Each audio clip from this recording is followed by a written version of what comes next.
Imagine a life where you stay calm and collected no matter what, whether you're managing the stress of balancing work and family, feeling overwhelmed by the daily news cycle, or dealing with the pressures of financial planning.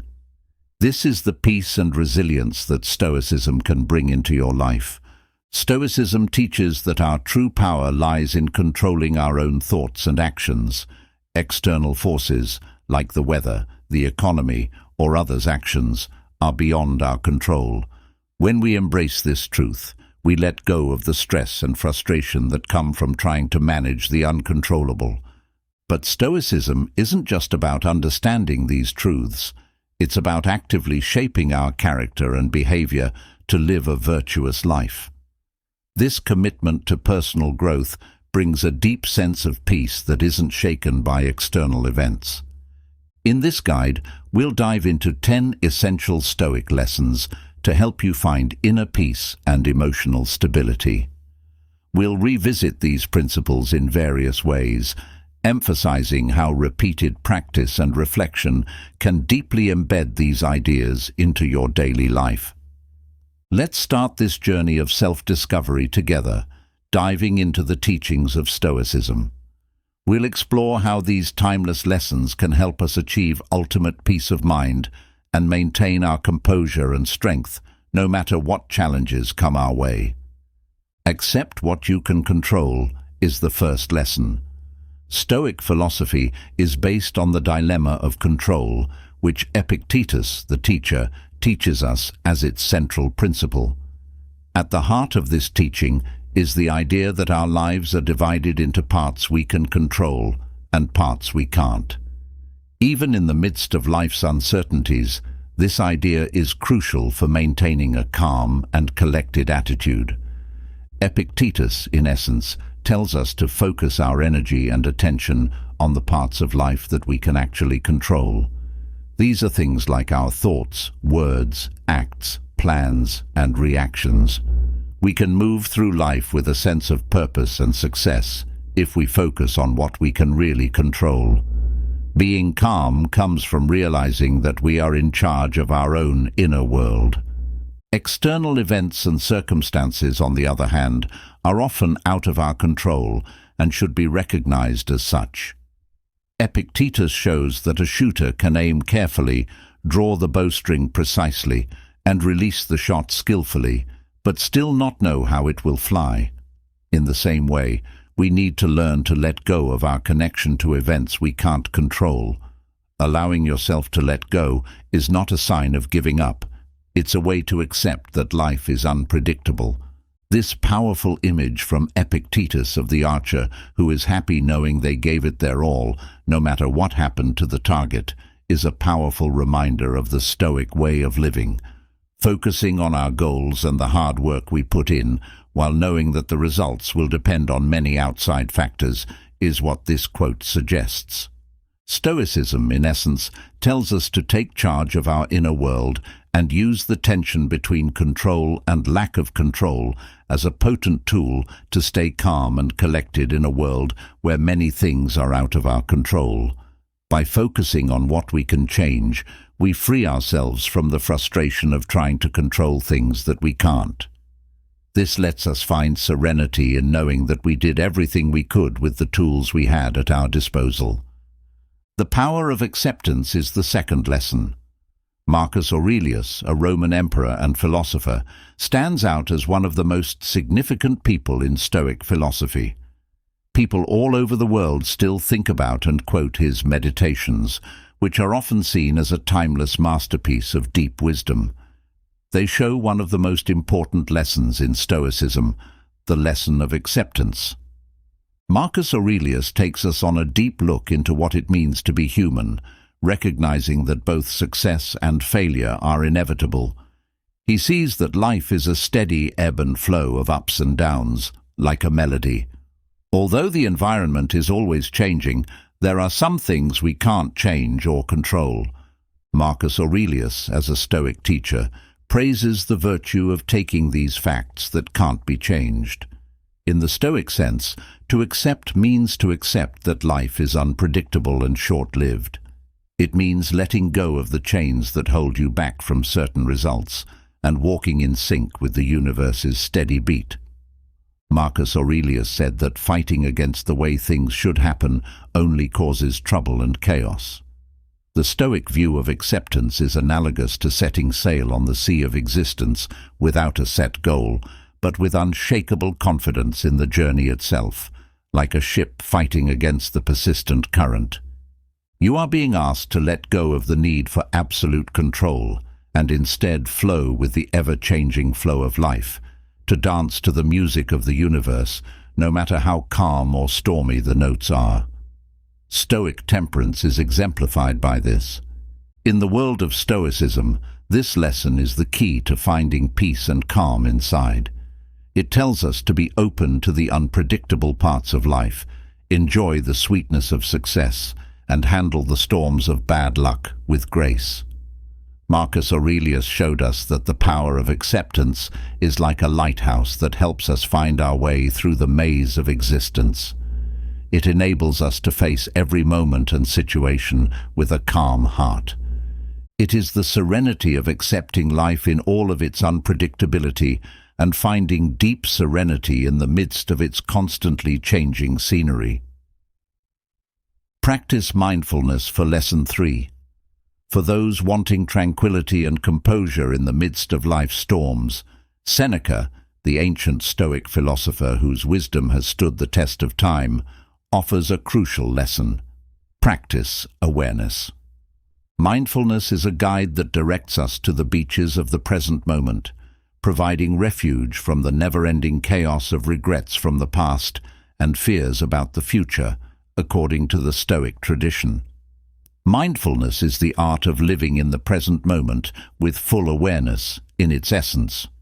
It helps people who suffer from fixation, which is when their minds keep going over past hurts and worries about the future. He said that Stoics should honor the beauty and depth of the present moment, because that is the only time that has real existence. According to Seneca, awareness is not just about the amazing things that happen in life, it also includes the normal, everyday things. It reminds us to look closely at all the threads of life, from the amazing to the seemingly unimportant. By doing this, we free ourselves from the painful grips of regret and the crippling grips of worry. Being stoic and aware is a great way to keep your mind clear and calm. It also helps you connect to the present moment and its deep simplicity. It's an art form that helps us fully experience the present moment, to enjoy every breath, and to appreciate the beauty that happens in every beating. In the practice of mindfulness, we find a timeless refuge where the mind finds comfort, a place where inner calm is developed and composure is grown in the midst of the ebb and flow of existence. Lesson 4. Build up your resilience. The lessons of resilience are like a resounding anthem in the vast landscape of Stoic wisdom. Epictetus, the most famous Stoic philosopher, raises his voice to teach us the deep art of facing hardship with unwavering courage. Epictetus thought that trouble was not something to be afraid of, but something that shapes us into the best versions of ourselves. Stoicism, which has its roots in the way things are in the natural world, teaches that problems are what make existence worth living. As examples of this wisdom, Stoics don't see hardship as a problem or a cause of pain. Instead, they see it as a chance, a furnace that makes them stronger. Epictetus tells us not to give up when life gets rough, but to stand firm like an oak tree that doesn't bend in the wind. The essence of this Stoic viewpoint is the deep understanding that what makes us upset is not the events themselves, but rather our perceptions, responses, and decisions when faced with difficulty. The way we see the hard things in life shapes how calm we feel inside. To cultivate endurance in the Stoic tradition, one must pursue personal growth and learn to see hardship as a teacher rather than a punishment. Stoicism teaches us that our true strength is tested in the fire of suffering. It is by facing life's problems with courage and unshakable determination that we emerge like steel, our character stronger from the hardships we have been through. When things go wrong, the Stoic view of things fits perfectly with the Stoic belief in free will. Epictetus, who was very wise, tells us to face problems not with fear, but with the bravery of a fighter, because how we react to things going on around us determines how we keep our inner peace and calm. The ability to be strong is what gives Stoics the ability to look straight ahead through life's rough waters, even when things are going badly. Choose your reaction to Lesson 5. The ancient Stoic philosopher Epictetus, whose wisdom has been passed down through the ages, leaves us a deep lesson of great value. We have the power to choose how to react. This lesson is like a rock that can't be broken in the Stoic philosophy. It's like a signal that shows us the way through the rough waters of existence. Epictetus tells us the truth with unshakable conviction.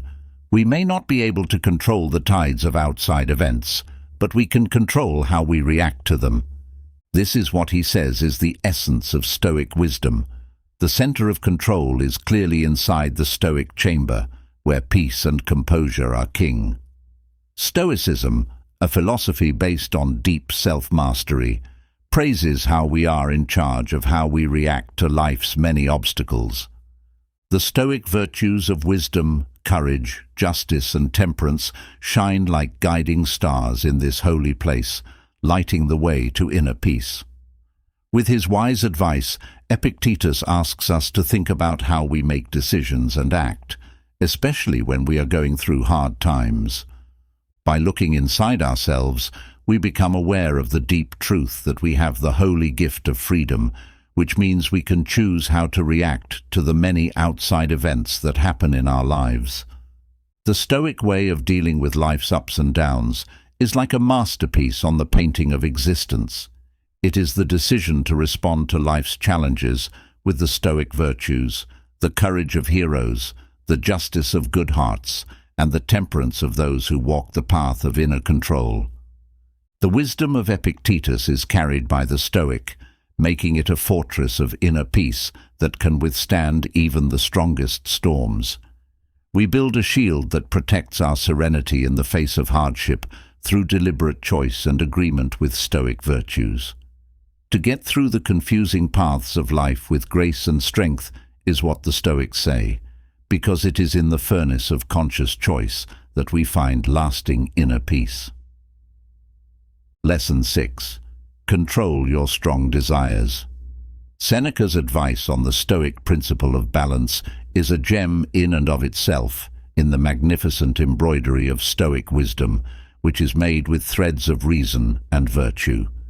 Seneca, a wise man known for his deep philosophy writings on virtue and personal growth, gives us a lesson that is very important.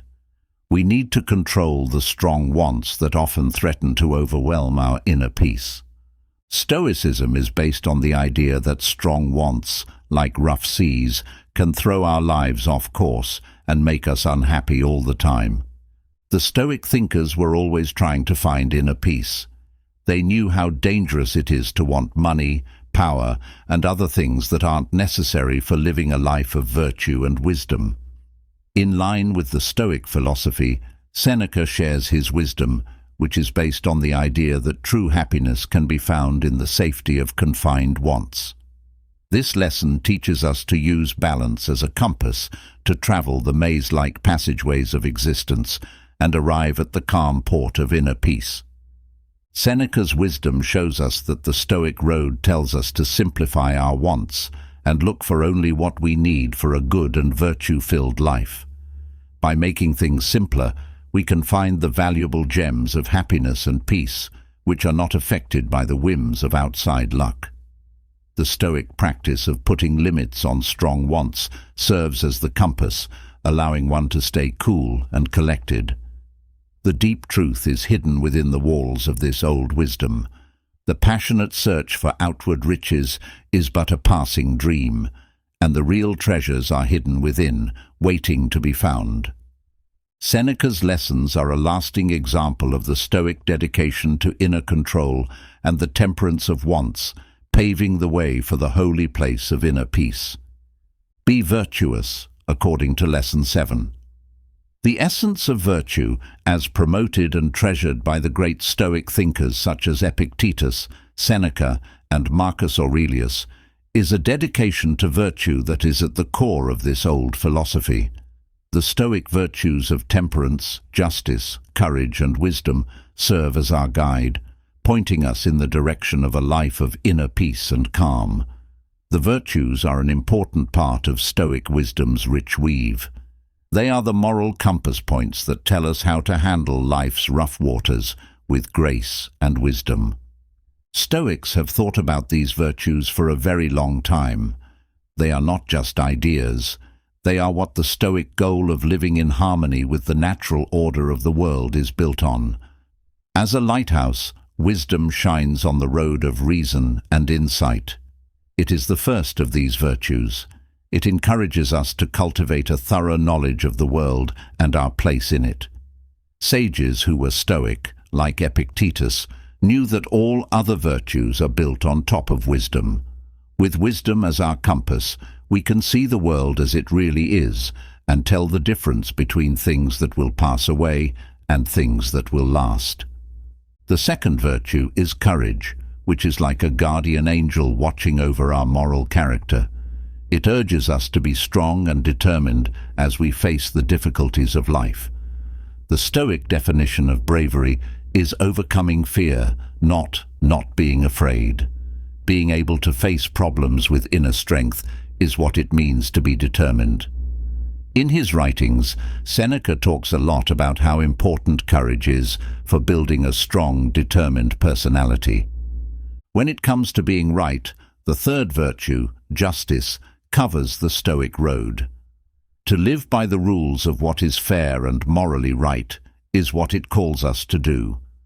The Stoic thinkers lead us to make choices that are based on fairness and virtue by drawing from the sources of justice. The search for justice makes sure that our actions are in line with the moral order of the world, which helps us feel calm and peaceful. Moderation and self-control are watched over by the last virtue, temperance. It tells us to control our wants, because temperance is the key to finding true happiness. In his psychological writings, Seneca stresses how important it is to keep our wants simple and only seek what is necessary for a good life. With the temperance of wants, we find the source of inner peace, no matter what is going on around us. Several Stoic thinkers pushed these virtues, which come together to make a life that fits the Stoic ideal. They show us the way through life's rough waters with grace, wisdom, and an unwavering sense of peace. By committing to these virtues and letting them affect our thoughts and actions, we stay cool and collected, which is a reflection of the Stoic commitment to living an honest life. The virtues are the vivid colors that make up the painting of Stoicism, which depicts a life lived in harmony with the eternal truth of the universe. Lesson 8. Recognize that life is temporary. Marcus Aurelius, a Roman emperor and Stoic philosopher, explores the essence of life, which is one that is full of change, in his deep and timeless meditations. His lessons are a testament to the wisdom that accepting the ever-changing nature of existence is a key component of remaining collected and calm. Marcus Aurelius teaches us something that may be one of the most important lessons for finding inner serenity through the view of Stoicism. He wants us to go on an intellectual journey that includes recognizing that some things in life are temporary and won't last. The Stoic acceptance of this fact, which is sometimes called the transitory nature of life, is not a sign of hopelessness. Rather, it is a source of strength that can give our existence greater meaning. Understanding that nothing in human experience is fixed is at the heart of this lesson. This includes both the happy times and the hard times. Because the world is always rising and falling, it is like a fabric that is always changing. The Stoic sage decides to move along with this cosmic dance rather than oppose it. With great ease and wisdom, Marcus Aurelius tells us to let go of our ties to the passing moments that pass like stars in the night sky, and the things that only hold our attention for a short time. It is his job to teach us how to enjoy these things and moments as they come into our lives, and how to let them go when the time comes. By doing this, we find an inner refuge of peace and calm that is not affected by the storms outside. Marcus Aurelius spoke out in favor of accepting that everything changes. This is good for the soul. It gives us a bigger picture of the ups and downs of life and frees us from the anxiety that comes from holding on to what was or what could have been. By learning this Stoic teaching, we build our own inner strength and make ourselves strong enough to handle the changes that come with life. After realizing that everything in life is temporary, we can feel deeply calm inside. We know that our ability to stay cool and collected is independent of the ups and downs of outside situations. In the same way that the stars keep shining in the night sky, even when clouds pass in front of them, this presence will last. Through his Stoic wisdom, Marcus Aurelius asks us to bask in the light of this understanding. He gives us the chance to enjoy life's moments while keeping our inner peace. The importance of thanks is covered in Lesson 9. The worth of thanks is a gem that shines with deep understanding in the complex fabric of Stoic philosophy, which is stitched with strings of wisdom and fortitude. Seneca, one of the great thinkers of Stoicism, pushed this lesson as the way to find inner peace and happiness, no matter what life throws at you. Thanks helps us enjoy both the good and bad things in life, because it's through thanks that we can find serenity even when things are bad. Seneca skillfully praised gratitude's virtues in his essays on the idea. He told us to look at what we have instead of what we might not have, to find comfort in the present, and to appreciate the little things that we often overlook. By practicing Stoicism, we find a powerful way to keep a deep sense of inner peace. There is a gentle reminder in Seneca's teachings about gratitude that being thankful doesn't depend on how much we have, but on how well we can see life's blessings in all their different forms. In this way, being thankful is more than just a reaction to the good times in life. It is a deep recognition that even in the midst of the storm, there is a safe place to be calm. By learning to be thankful, we change how we interact with life.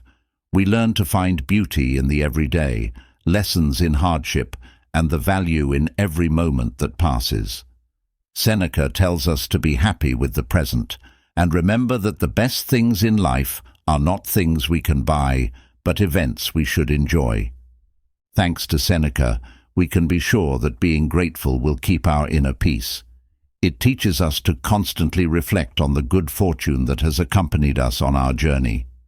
As a result, we learn that gratitude is a magic potion that turns the base parts of sadness and hunger into the gold of happiness and serenity. A heart full of thanks doesn't give up when things get hard. It finds strength even in the midst of trouble because it knows that life's problems are also lessons. When things get hard, a Stoic spirit doesn't give up. Instead, it grows, getting food from the deep well of thanks. Gratitude is a constant partner in the Stoic philosophy that leads to a deep sense of peace. The serenity that comes from accepting the blessings, no matter how small or unimportant they may seem, lifts us above the turbulent waves of life. Seneca's wisdom helps us understand that being grateful isn't just a reaction to the good things in life. It's a way of embracing the beauty that can be found in the hard times as well. We have chances to find the gifts of thanks every time we breathe, every time our hearts beat, and every moment that passes. Seneca's Stoic teachings tell us to enjoy the present, not because of life's problems, but because of them, and to take in the beauty around us. We find a deep sense of peace and calm in this wonderful practice, even in the midst of the storms of existence. Lesson 10. Continue to learn and advance.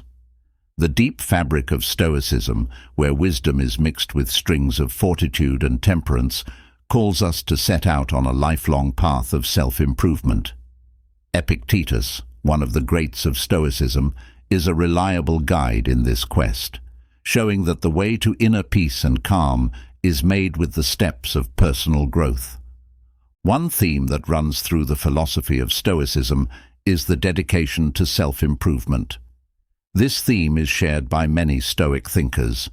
It is Epictetus who holds the torch of this lesson with unshakable belief. He asks us to follow a road of constant growth and stresses that this pledge is a treasure trove of wisdom that will help us handle life's difficulties with grace and insight. This Stoic philosophy is based on the deep understanding that life is a journey that never stops. We are not fixed things. Rather, we are containers of possibility that are constantly open to evolution. An unwavering call to action, the dedication to lifelong learning and growth, serves as a constant reminder that no matter where we are, there are still new worlds to discover and virtues to cultivate. Self-improvement as a Stoic goal fits well with the search for wisdom and peace. It means realizing that inner peace and calm are not fixed qualities, but changing things that are made better by always trying to understand. Knowing that wisdom is the direction that leads us through the maze of existence, Epictetus advises us to pursue it with the same zeal as we would a valuable gem. In the urban flow of life's events, the Stoic journey of self-improvement finds its heart. They don't want us to be perfect. They want us to move forward, not stay the same. They want us to grow steadily. This Stoic lesson echoes through the halls of wisdom, reminding us that there is no final goal, only a never-ending journey to become better people. By accepting this lesson, we learn how to deal with the problems we face in life with strength and resolve. Finding strength in the quest for growth, which is often sparked by hardship, is what the Stoic spirit does. We learn that failures are not obstacles, but stepping stones, and that every pain serves as a guide. Being committed to learning and growing throughout life is like a lighthouse in the storm. It helps you stay cool when life gets tough. The fact that we are in charge of our own inner world, no matter what is going on around us, is proof of the Stoic principle. When we learn something new, we grow, and when we grow, we get better at handling life's storms. As we listen to the lessons of Epictetus, we are invited to welcome the path of self-improvement, to enjoy the learning process, and to value the work of growth. We can be sure that every step we take on this path brings us closer to the heart of Stoicism, which is a life marked by inner calm, control, and the search for wisdom. Even though the world is full of distractions and unknowns, Stoicism is a timeless and useful way to stay cool and collected. You can handle life's difficulties with grace, wisdom, and inner peace if you follow these 10 lessons from Stoicism, which are influenced by the wisdom of various Stoic thinkers and represent the virtue of temperance. Stoic temperance serves as your center, leading you through the ups and downs of existence and assisting you in remaining composed in the face of difficulty. When you follow these Stoic lessons, you find a deep peace and calmness that helps you do well in life, no matter what problems you face. Stoicism's timeless wisdom tells us that inner peace and calmness are not based on outward events, but rather are something we can cultivate within ourselves. You discover the gifts of thanks, fortitude, and growth by putting these important lessons into practice, and you create a life full of virtue and serenity. Ever feel like you're about to explode during a heated argument? Whether it's a fight at work, with a friend or family member, or on the internet, we've all been there. But what if I told you there was a way to deal with disagreements that didn't involve fists? Stoics, who lived in ancient times and were great at controlling their emotions and using reason, have amazing advice on how to face your enemy with grace and poise. Now, let's look at 13 Stoic-inspired methods for dealing with conflict directly, based on the wisdom of great minds such as Seneca, Epictetus, and Marcus Aurelius. Trust me, these methods may take more time and care than punching someone, but the benefits, peace of mind, long-lasting answers, and maybe even new relationships, are well worth it. Remember that the most important win is not in fights with other people, but in controlling your mind and heart. The first thing you should do is dig deep into your enemy. Imagine you are on the edge of a very angry river. The rapids are roaring and roiling with anger. If you were a smart Stoic, you would wait before jumping in, and your eyes would be on the deep below, not the surface that is moving. The first Stoic strategy is all about getting into your opponent's head. To use a figure of speech, the seriousness of the situation makes it tempting to move quickly. To really understand something, though, you have to stop judging it and look deeper than what it seems to be about. Epictetus said, "It is not the event itself that bothers us, but how we think about it." To begin our study of Stoicism, let's look at the benefits of letting go. Take a step back from the present moment, take a big breath in, and mentally stretch out. Then look at the situation with an open mind. As a fly on the wall, listen to the conversation without taking sides. This mental separation makes it easier to observe and think more clearly. If you want to know their why, ask them serious questions instead of making cases against them. Focus on finding out what makes them say and do the things they do. What worries them, what drives them, and what do they want? What events in their lives have changed how they feel? Asking open-ended questions like, "What brought you to this point?" or "What are your underlying concerns?" can help you understand them better, not because you agree with them, but because you care about them. Put yourself in their shoes to understand their point of view, not to agree with what they're doing.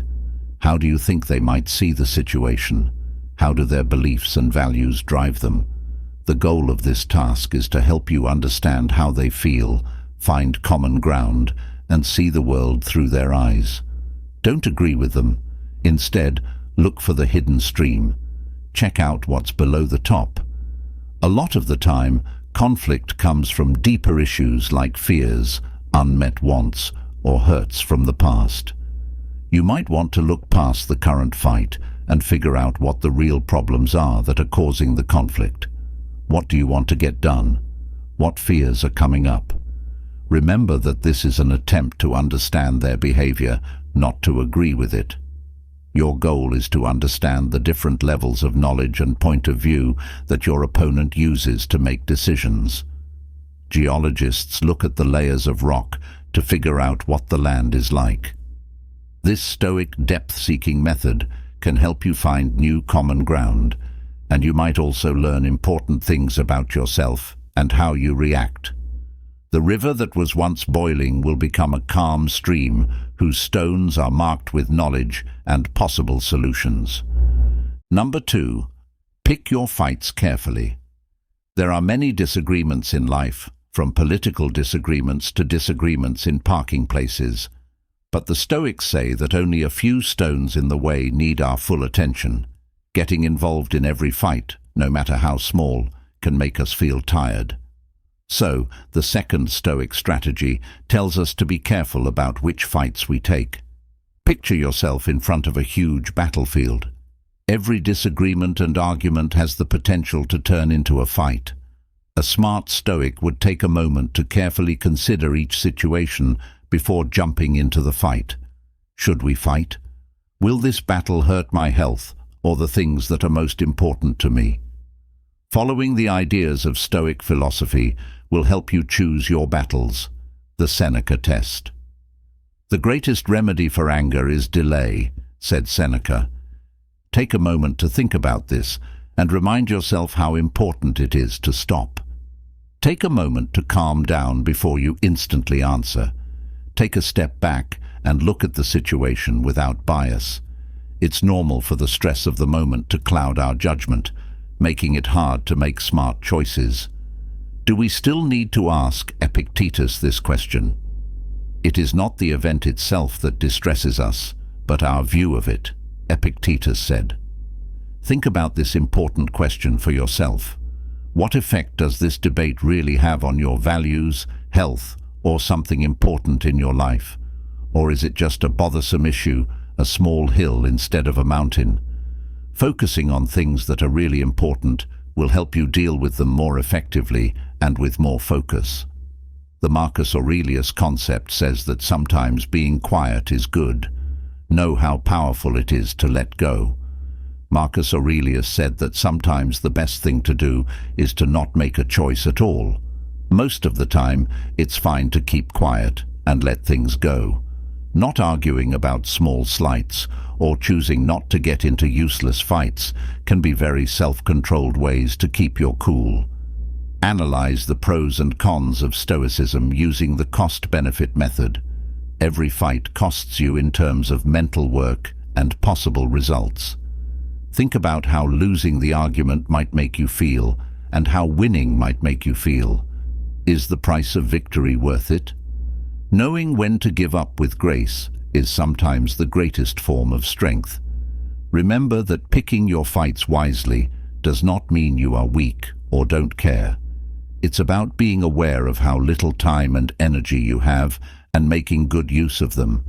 You may be able to stay focused on life's fight and save your strength for the moments that matter if you use this Stoic information. Third, be cool and clear when you speak. Imagine that you are facing your enemy with your words ready to fight instead of your weapons pulled. The Stoic way, on the other hand, stresses calm clarity, which makes it possible for a more helpful conversation. The idea behind this strategy comes from Stoic thinkers like Seneca. Instead of yelling insults and charges, you should clearly state your needs and concerns to help others understand and reduce aggression. The main parts of speech that are influenced by Stoicism are the following. Get better at listening actively. Do more than just wait for someone to talk. Listen carefully to what the other person says before you speak. Please pay close attention to what they say and how they act. Do not talk over them. Instead, nod your head and keep eye contact. This lets them know you care and that you understand what they're saying. Show that you understand and respect their feelings and experiences. Not agreement, but empathy. Respect their thoughts and feelings, even if you don't agree with them. Saying things like, "I know you're upset," or "This seems like something important to you," can help you connect and build a relationship. Say anything you don't like about I statements. Think about your point of view instead of blaming others. Instead of negative you comments, use I words to talk about what you want and how you feel. These kinds of statements include, "I need to feel respected in this situation," and "I feel hurt when you do this." This makes people less guarded and encourages them to work together to solve problems. Instead of being angry, speak clearly and quietly.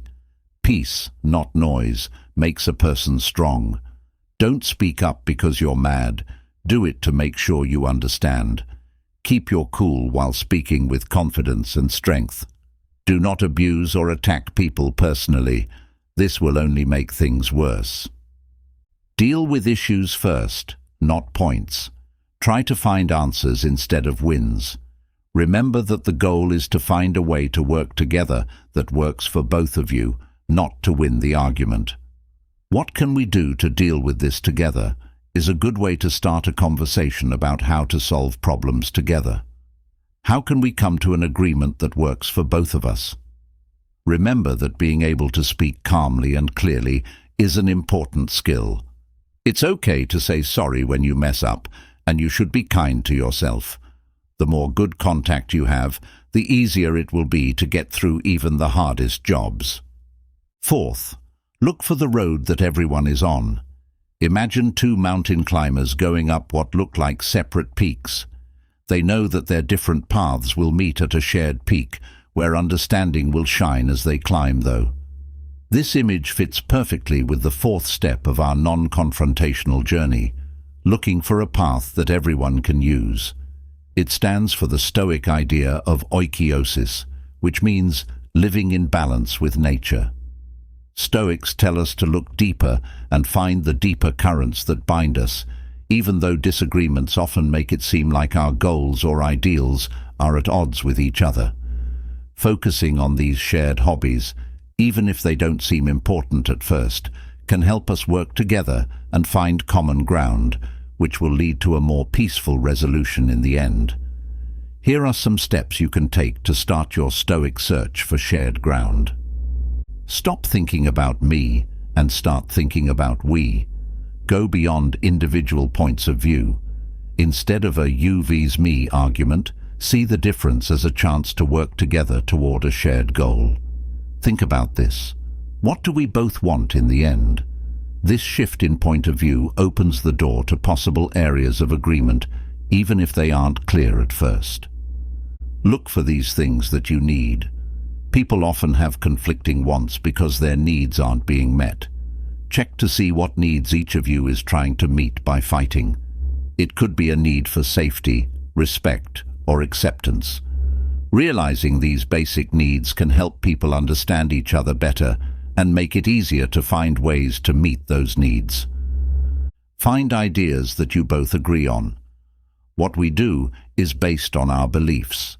Instead of focusing on the problem at hand, look into the basic ideas that everyone shares. Do you both value fairness, honesty, or morality? When you have shared values, they can guide you to make choices that are in line with your views. Start slowly and speed up. Take pleasure in small wins. Don't think that everyone will agree on everything right away. Instead, focus on finding small areas where you agree, even if they seem unimportant. These early decisions can boost confidence and energy, which can make it easier to take on bigger problems. Remember that life is a trip, not a place you get to. Time is of the essence. It might take a while to get along, so be patient and understanding. Don't be hard on yourself when you fail. Remember that every step toward unity is a step away from conflict. This Stoic method sets you on a path that goes beyond easy answers. For a normal road, you look for ways to make your experiences more meaningful and set the stage for a more peaceful future. Remember that the height of understanding is reached by people who rise together, led by the light of shared goals and ideals. Number 5. Get to their core ideas. Picture yourself standing in front of a huge oak tree with roots that are deeply rooted in the ground. The oak can't be moved with just brute force. A wise Stoic, on the other hand, would know that the elements like wind and water can have an effect on things and might whisper in their ear something that makes them think about their goals. This metaphor shows how to use the Stoic strategy of appealing to inner ideals, which is a powerful way to settle disagreements carefully and quietly. Instead of going after their image, we focus on the rich grounds of their ideals and ideas. By getting to know and following their inner guide, they can find answers that are in line with their core views. In the end, this will lead to more honest buy-in and deals that last. To start your journey from being Stoic to being value-driven, do these things. Make the value environment clear. Doing study before making your point will help you become a better researcher. What moral standards do they follow? What do their beliefs tell them how to act? Watch what they do and say, and write down what they say yes or no to. By showing possible links, this makes it easier to make a picture of their value landscape. Close the split by value. Find the shared thread. Not thinking that their ideals are completely different from yours is a bad idea. Find shared values, even if they don't seem to fit the current situation. You both value doing what's right, being honest, and being fair. By figuring out what beliefs they share, you can make your point in a way that appeals to them. Use their words when you talk. Instead of trying to trick them, change your message to fit their values once you know what they stand for.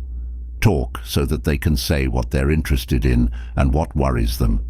Telling them your values in a way that fits with theirs builds a sense of shared ground instead of making you give up your own.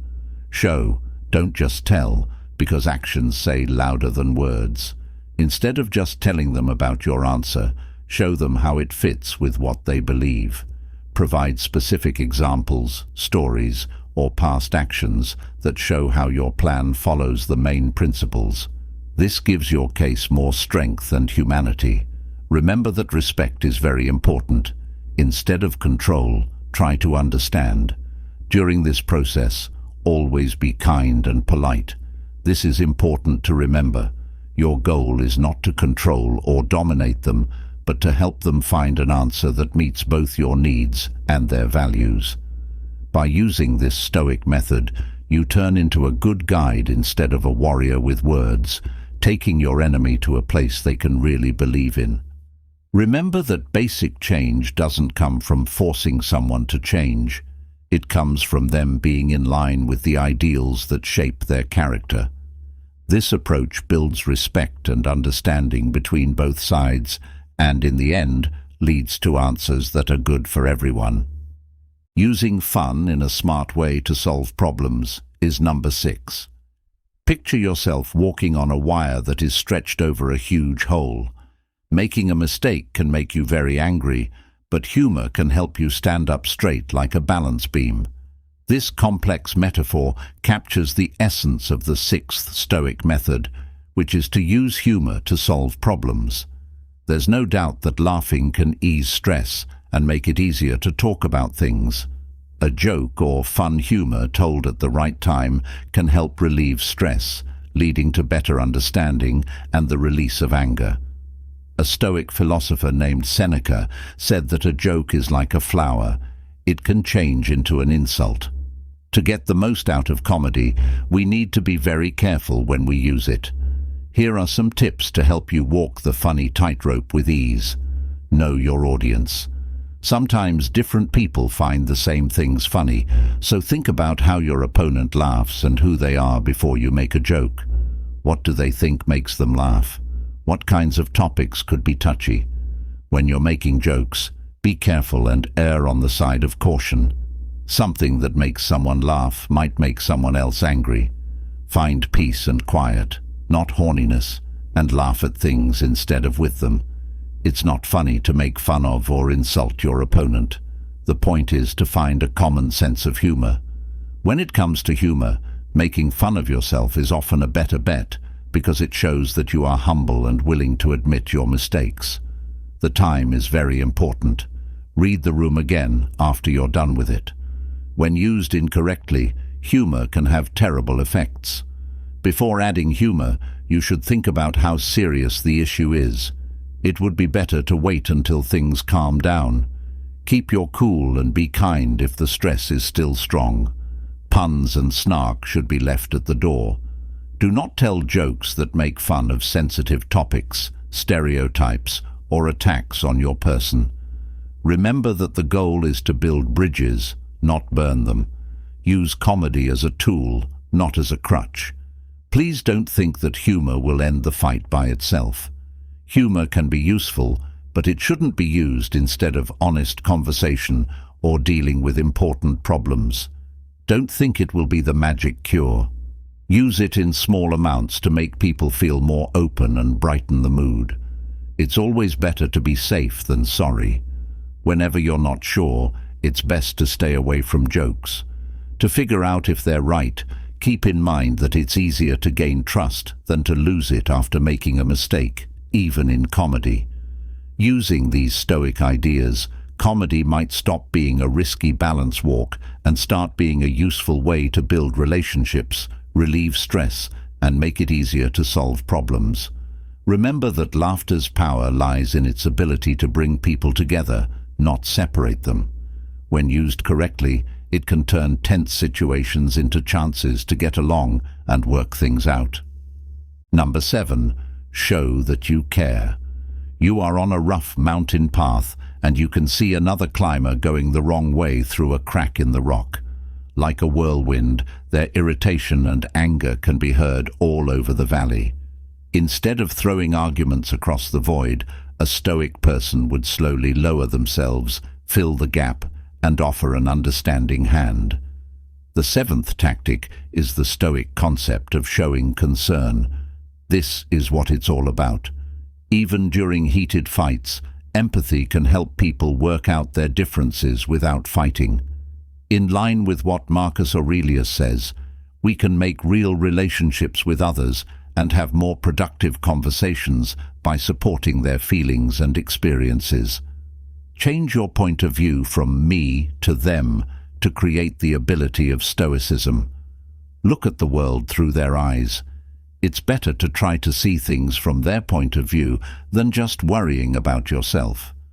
What events in their lives have changed how they feel? What fears or doubts might be driving them? This shift in viewpoint helps you understand and empathize with them by letting you see their unique world. Pay attention to what isn't being said. Pay attention to what isn't being said. When talking to other people, it's important to pay attention to both what they say and how they act. This includes things like tone of voice, face emotions, body language, and what you say. It is important to understand what is being sent and respond properly. These often show deeper thoughts that their words might have hidden. Do your best to understand while you listen and don't judge. See, don't pass the judge. Focus on their feelings instead of how they act. Let them know that you understand and care about how they feel, even if you don't agree with them. Saying things like, "I get why this is important to you," or "It sounds like you're frustrated," can make someone trust you more and feel less defensive. Find the pain that's been pushed down. Find the place where the argument comes from. A lot of the time, anger and irritability are caused by deeper emotional wounds. For them, look into anything that might cause them pain, fear, or nervousness. When you have a better understanding, you can deal with the root cause instead of just the symptoms. It also makes you more empathetic. Remember that being thankful is not the same as agreeing. Don't walk in front of them, walk with them. Being empathetic doesn't mean you agree with what they're doing or give up your morals. It's as easy as understanding their point of view and creating an atmosphere that encourages honest conversation. Even if you don't agree, you can handle the argument with respect and understanding. You build a bridge of understanding, not just a bridge over a chasm of disagreement. When you take this Stoic view of empathy, you put yourself in their shoes to connect instead of judge, and that connection can lead to real closure, both for the present moment and for how you deal with each other in the future. So get off the mountain, reach out, and show someone you care. You and your partner might be taken on a surprise trip. 8th, learn how to find common ground. Imagine standing in front of a huge oak tree whose branches won't stop moving in the wind. You might have to use a lot of force to get the oak to do what you want, which could hurt both you and the tree. Learning how to agree, bend, and change to find a way for the wind and the oak to live in peace is a more sensible approach that draws from Stoic philosophy. Absolutes and strong opinions rarely help people work out their differences. Epictetus said, "Seek not to have things happen as you wish, but rather wish them to happen as they do, and you will live a tranquil life." Real power means being able to find solutions that solve at least some of your needs and your opponent's needs. Change me to we to learn this Stoic art. Reframe the disagreement as a way to work together. Instead of seeing it as a competition, see it as a chance to find a way out of the problem that works for everyone. This new way of looking at things leads to better results and new ways of fixing problems. Find goals that everyone shares. Find something you both agree on, even if it seems hard to see. Look at the long-term goals you both want to reach and put aside your present disagreement. You might both care about the same things, like truth, respect, or a good place to work. Finding these shared goals makes it possible to come to an agreement. Know what's most important to you and be ready to let go. Not all details are important. Some things about the situation are important enough to make death worth it. Pick out the most important things and be ready to give up on the rest. In this way, you can focus on finding answers that solve your main problems. Find the answer that works for everyone. Try to find answers where everyone wins instead of just one person or group wins. Try to come up with an answer that makes everyone feel like their needs are understood and met in some way. In the long run, this makes people feel less angry and more like justice has been done. Remember that life is a trip, not a place you get to. It's important to be patient and adaptable.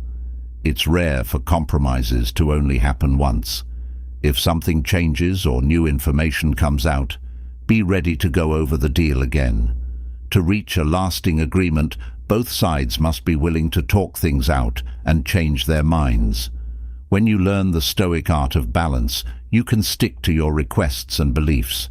You show strength, flexibility, and a strong desire to find answers that work for everyone instead. You know how to live in a state of dynamic balance, not pushback, like the wind and the oak, which makes the end more peaceful and harmonious for everyone. 9. Don't be ashamed to ask for help from outside sources.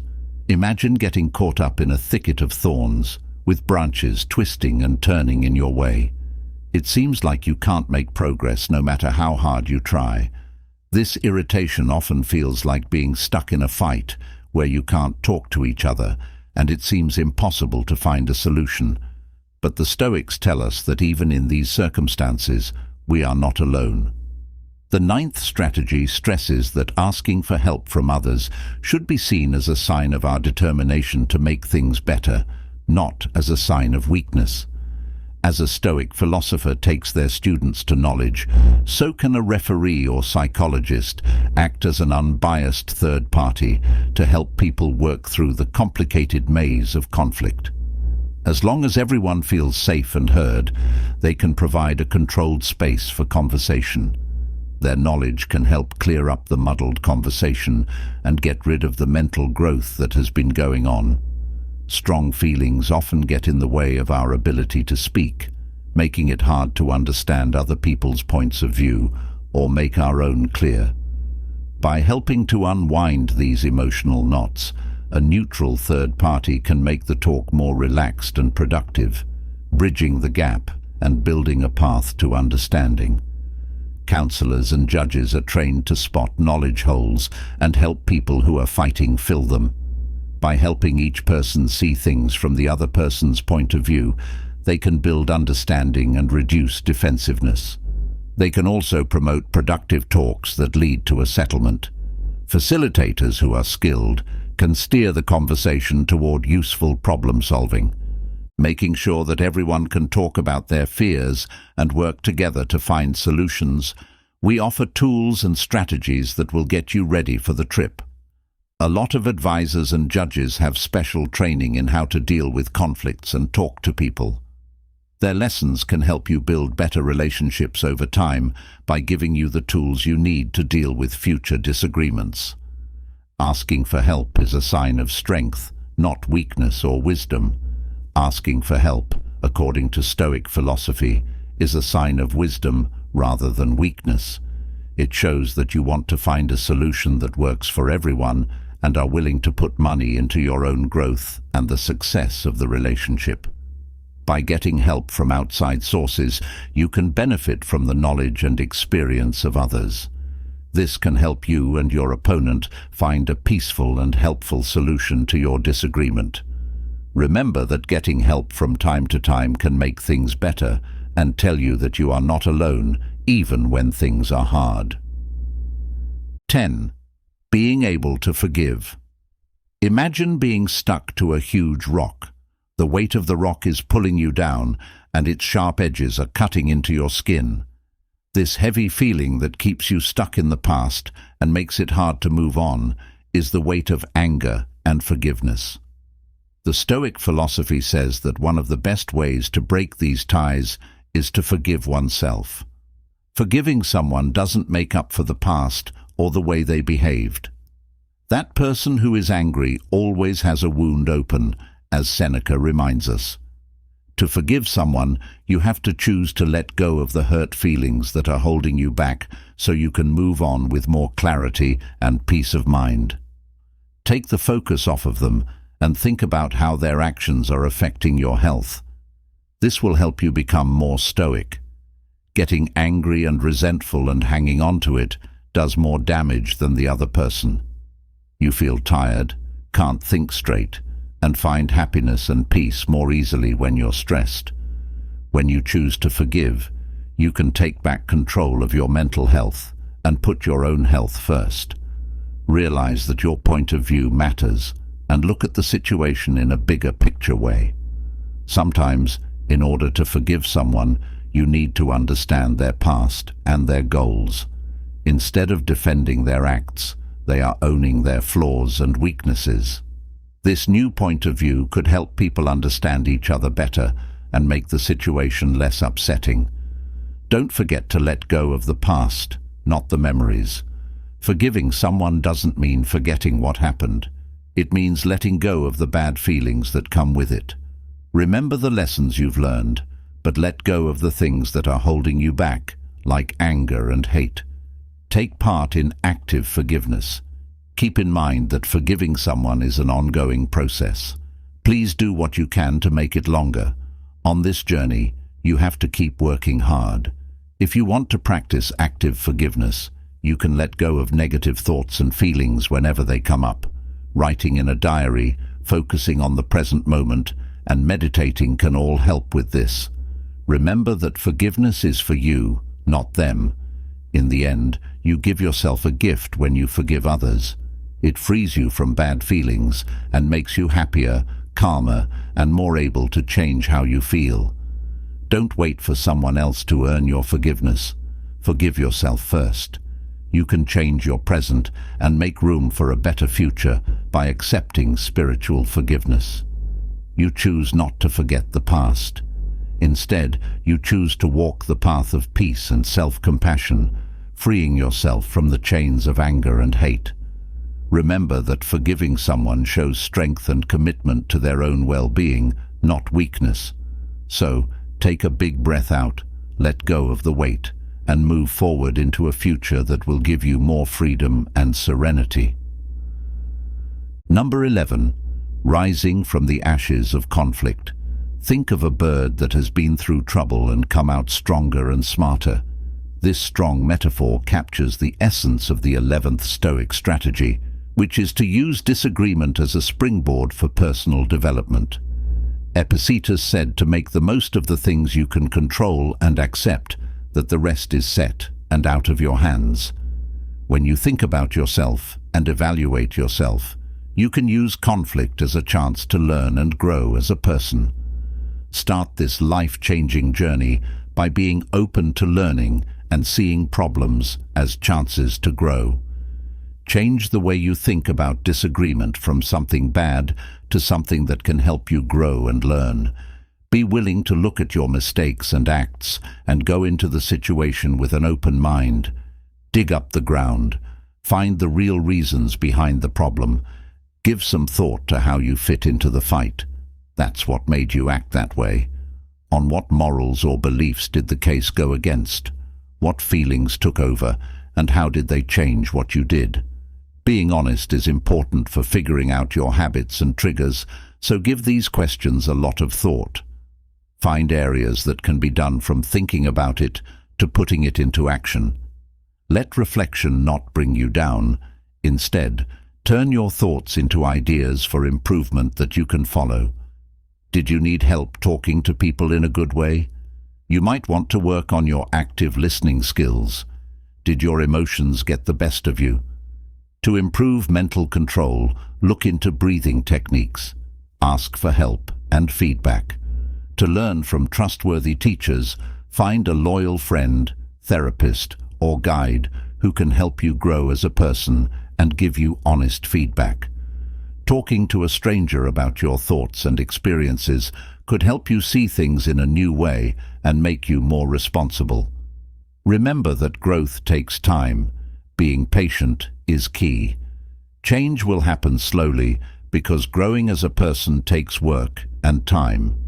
Don't give up on your goal of ongoing growth. Failures are opportunities to learn, so be proud of the little things you do well. If you follow this Stoic philosophy, disagreement might stop being a bad thing and start being a strong force for self-discovery and positive change. You are rebuilt from the ashes and come out stronger, smarter, and ready to face problems head-on with courage and poise. Always keep in mind that you can learn and grow, and that even the hardest situations can help you become the best version of yourself. Setting limits is number 12. Picture yourself on a clean beach with the waves lapping gently at your feet. Wait, someone is entering your space and making you feel bad. The 12th Stoic method, which represents the delicate balance of managing encounters, is an effective tool for establishing limits and protecting your health and inner serenity. We are not upset about the event itself. We are upset about how we see it.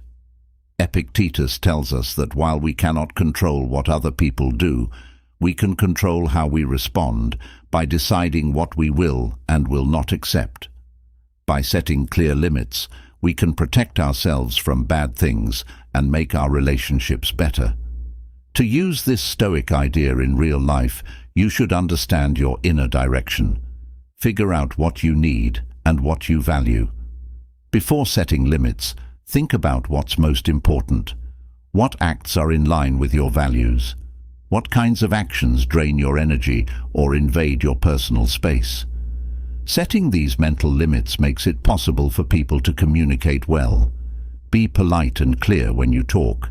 Not walls, but words. Stay away from vague comments and acting passive-aggressively.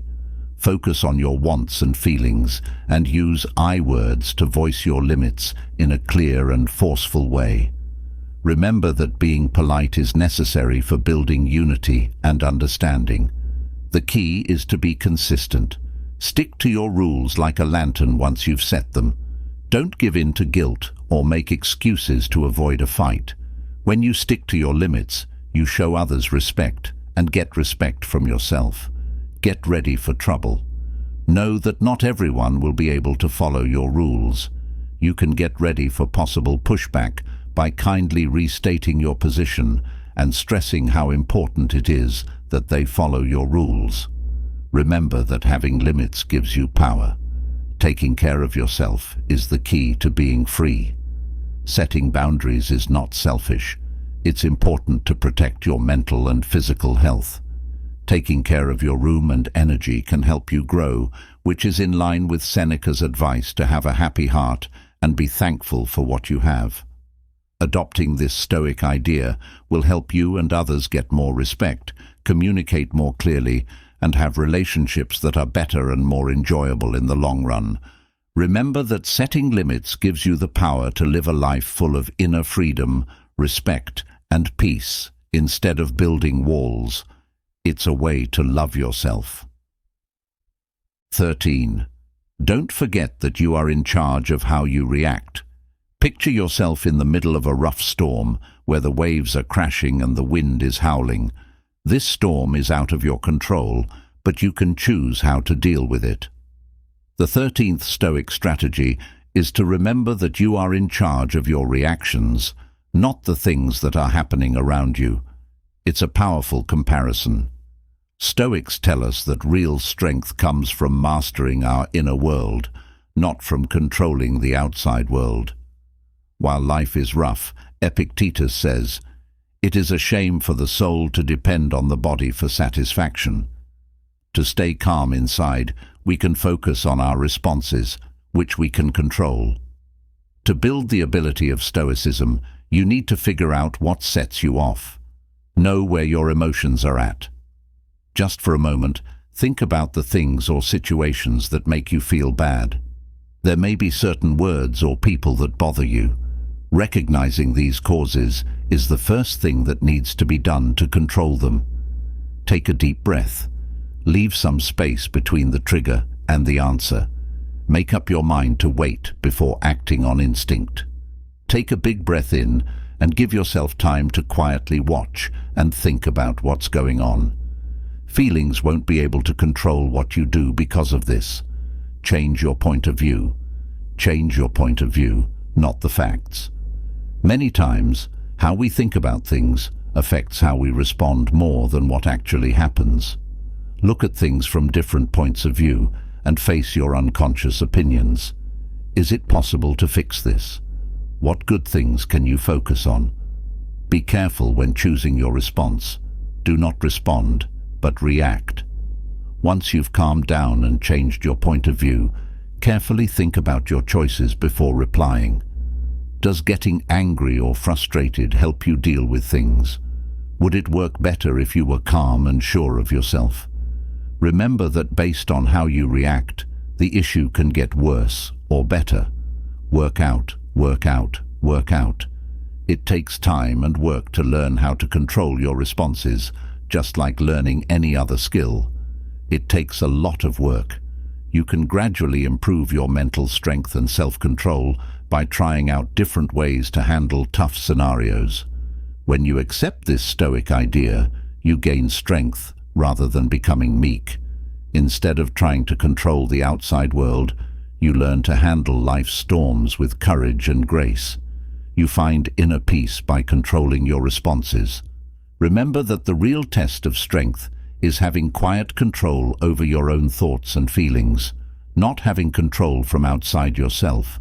So, stay calm when things get tough, make smart choices, and weather life's storms with the calm confidence of a Stoic master. These Stoic-inspired methods can help you transform an argument into a chance for learning, comprehension, and inner tranquility. Remember that the real victory is not beating your opponent, but becoming stronger and more sure of yourself by managing your emotions. You have power over your mind, not over outside events, Marcus Aurelius said one time. You will find strength if you understand this.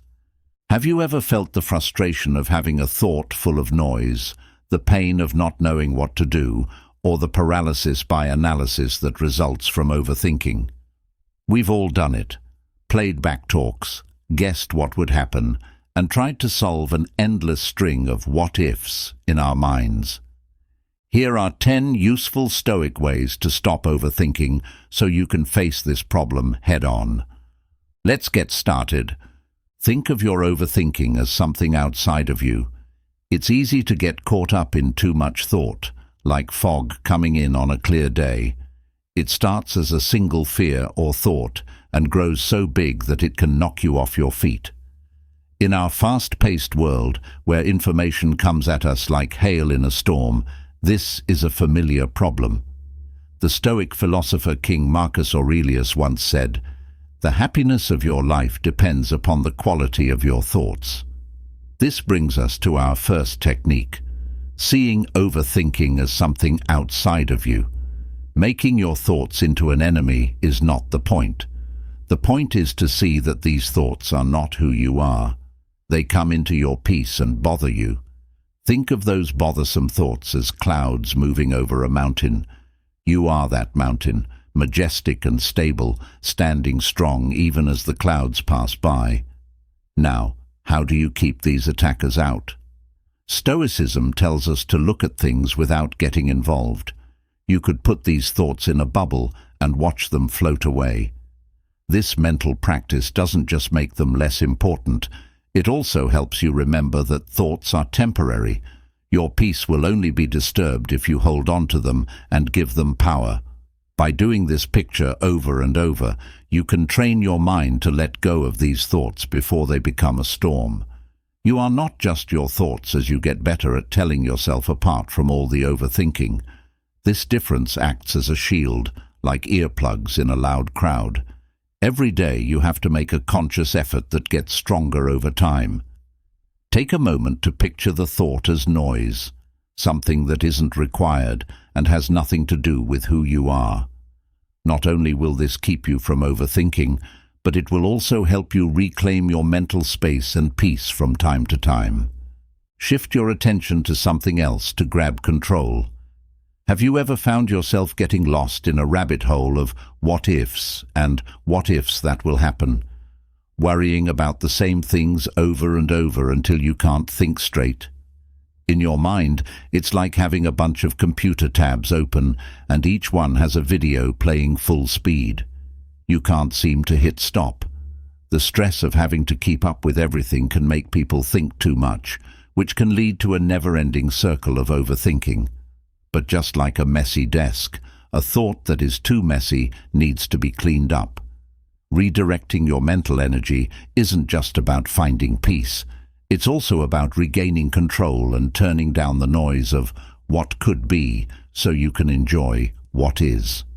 Seneca, another Stoic sage, put wisdom into words when he said, "True happiness is to enjoy the present without anxious dependence on the future." Put yourself in the present moment to stop overthinking. Pay attention to a job, even if it's a small one, and put all of your energy into finishing it. Moving your attention to the present moment pulls you out of the swirling vortex of what-ifs about the future. Do something that needs your full attention. This is an easy but deep practical application. You might only need to clean up your workspace, go for a quick walk, or get lost in a book. These things need to be done right now, not yesterday or tomorrow. When you tell your thoughts to match your actions, you're not just taking your mind off of things, you're also controlling where your energy goes. Remember that Stoicism isn't about blocking out your thoughts, it's about controlling them by picking which ones to focus on. There is a mental practice going on here. It's not possible to completely stop overthinking, that's not the point. It's important to know when your ideas aren't helpful and have the tools to change them. The more you use this ability to refocus, the stronger and more adaptable your mind gets, just like when you work out a muscle. You'll learn that the crushing wave of overthinking can be tamed one wave at a time by being present and taking action.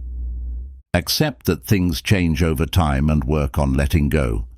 When we think about the past or worry about the future, our minds tend to get stuck in a loop. It's here that overthinking takes over, making thoughts stick around longer than they should. This is a problem for everyone, whether they are a student worried about a test, a worker worried about a presentation, or just someone trying to fall asleep while their mind is racing at 100 miles per hour. While Epictetus's words may seem heavy in the midst of this mental run, they are actually about the idea of change, which is at the heart of Stoicism. There are changes in everything, even the feelings that don't seem to go away. We often hold on to our thoughts as if they are fixed parts of our lives when we think too much. Accepting that things change over time means realizing that thoughts are not permanent. When you feel paralyzed by overthinking, this understanding can be a light of hope.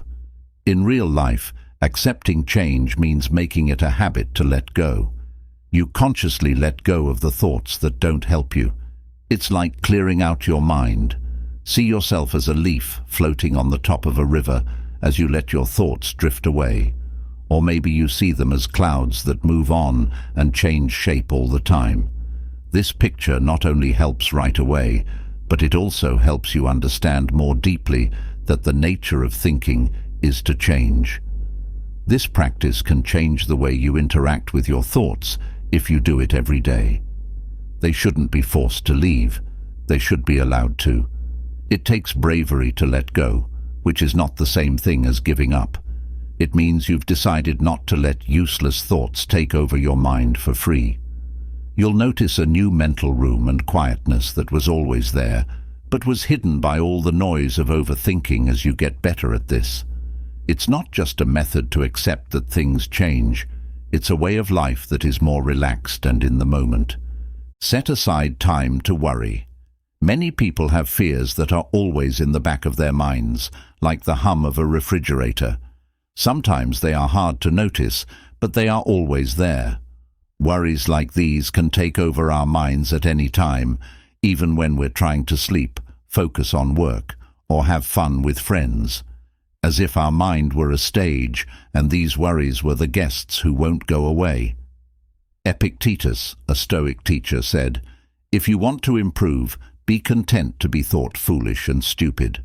This quote may seem off-topic, but it's a strong lesson to put our peace of mind before worrying so that we don't appear naive or careless. Setting up a worry period is a smart way to give these worries a stage time, but only during the encore and not the main act. You can give these fears your full attention every day for a certain amount of time, like 20 minutes in the afternoon. You focus on your fears during this time, trying to understand where they come from and maybe even writing them down. What's really making you upset? How likely are these events to happen? What are you going to do? A lot of the time, this focused process shows us that many of our fears are like shadows. They look big, but when you look them in the eye, they don't really mean anything. This process also teaches your mind that it's okay to worry sometimes, but not all the time. After the fear phase is over, you move on. You have given your fears their time, and now you put them away. Creating these separate areas will help you take back control of your day. The goal isn't to never worry again. That's not possible. But keeping your fears in check makes them less of a problem in your life. This method is like cleaning up your mind, putting your thoughts where they belong, and enjoying the peace that comes from having a well-organized area. If you don't let your fears run wild, you might find that they lose their power, and life feels a little lighter and more fun. Break down your heavy thoughts into steps you can take. Some people feel like they are carrying around a huge rock when they are overthinking.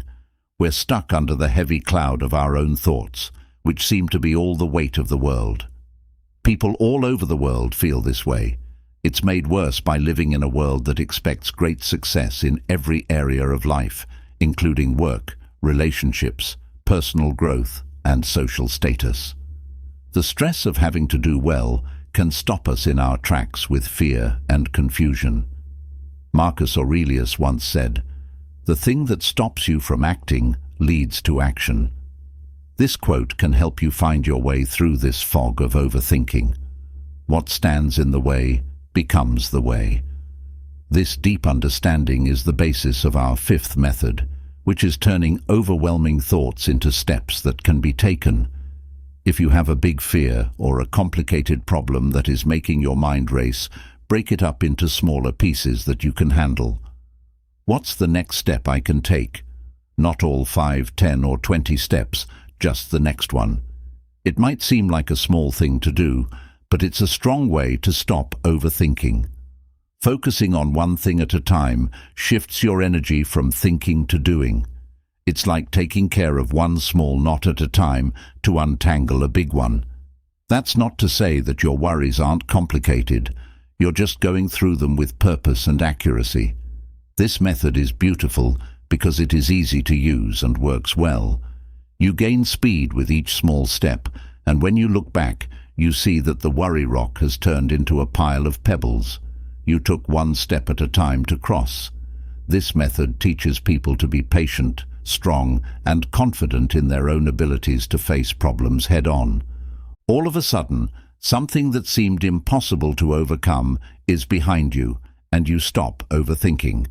Instead, you feel accomplished and clear. Change your focus to being thankful. Our brains are tricky. They frequently lead us into a maze of overthinking about what we don't have, what might go wrong, or what we still need to do. This is a never-ending cycle that can make us feel tired and unhappy. Focusing on the bad or the not yet in life can make you overthink, which can make the good that's already there seem less important.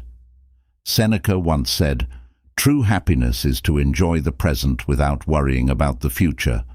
This Stoic wisdom nugget is a call to change our view from lack to excess, from overthinking to thanks. When we worry about what will happen, we forget how valuable the present moment is and all the good things that are happening around us. Being thankful helps us get out of our mental ruts and plant ourselves firmly in the rich land of now, where life is really happening. Do this change by writing down 3 things you're thankful for every day. They don't need to be fancy, they just need to be real. It could be something as easy as a nice cup of coffee, your favorite hoodie, or a message from a friend. If you do this easy thing, it can help you stop overthinking and start being grateful for what you have in your life right now. By focusing on thanks, you not only quiet the noise of your overthinking, but you also make your daily life better. Being thankful makes the good things in our lives stand out even more, and it can slowly but surely change the way we talk to ourselves from one of lack to one of plenty.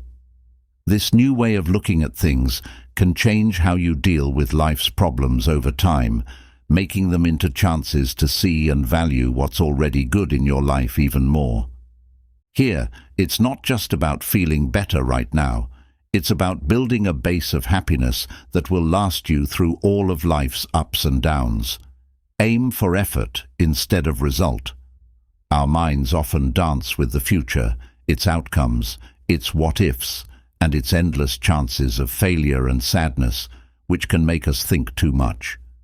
We can become paralyzed with fear when we think about what might happen in the future and focus on that instead of the actions themselves. People in our society often think that the end justifies the means, which can make us think that if we don't know what will happen, it's not worth going on the trip. Stoicism teaches us to focus on our actions and goals rather than the results we can't control, according to a Stoic saying by Epictetus.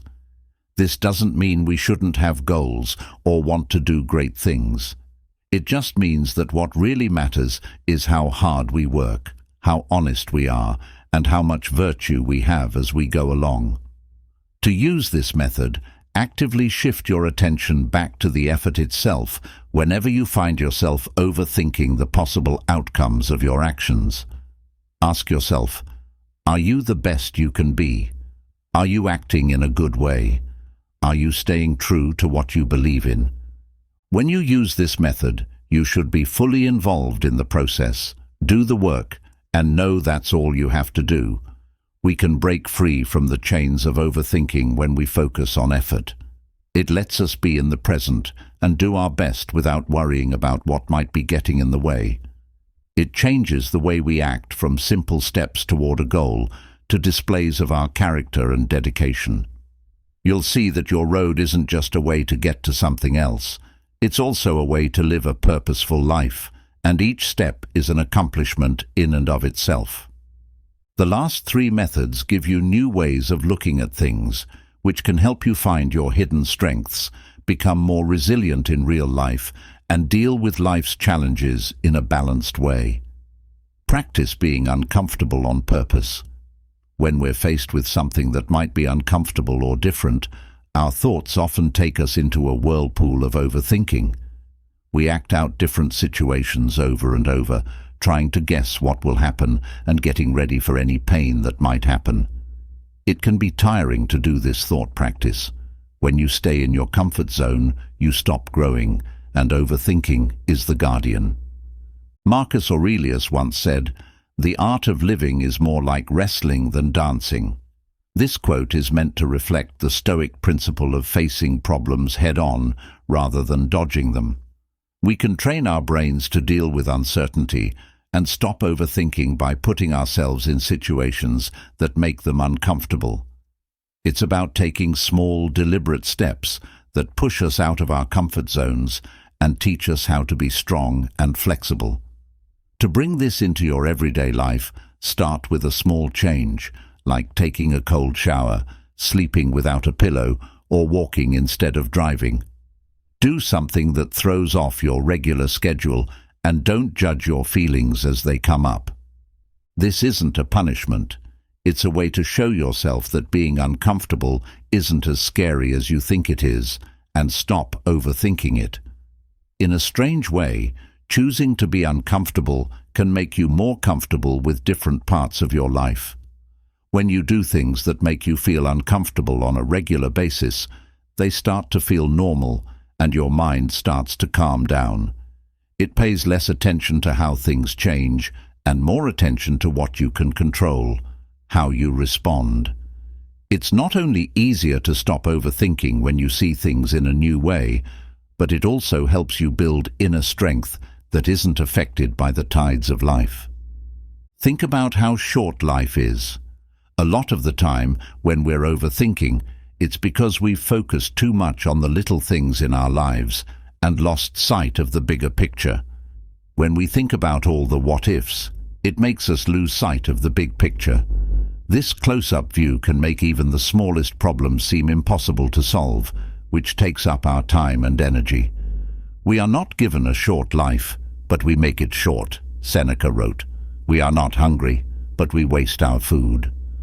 We are prompted to reflect on the transient nature of our existence by this powerful warning. Every second that is spent overthinking is a moment that is not fully lived or enjoyed. As Stoics, we should ask ourselves if our fears will really matter in the big picture of our lives. So, to stop ourselves from overthinking, we should often step back and look at our whole lives.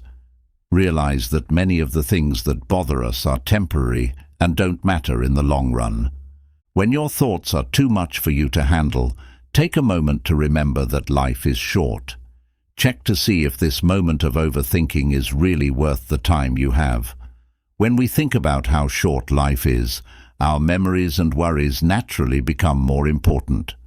This isn't a call to be sad or uncaring. It's a call to enjoy the moment and keep your mind on what's important.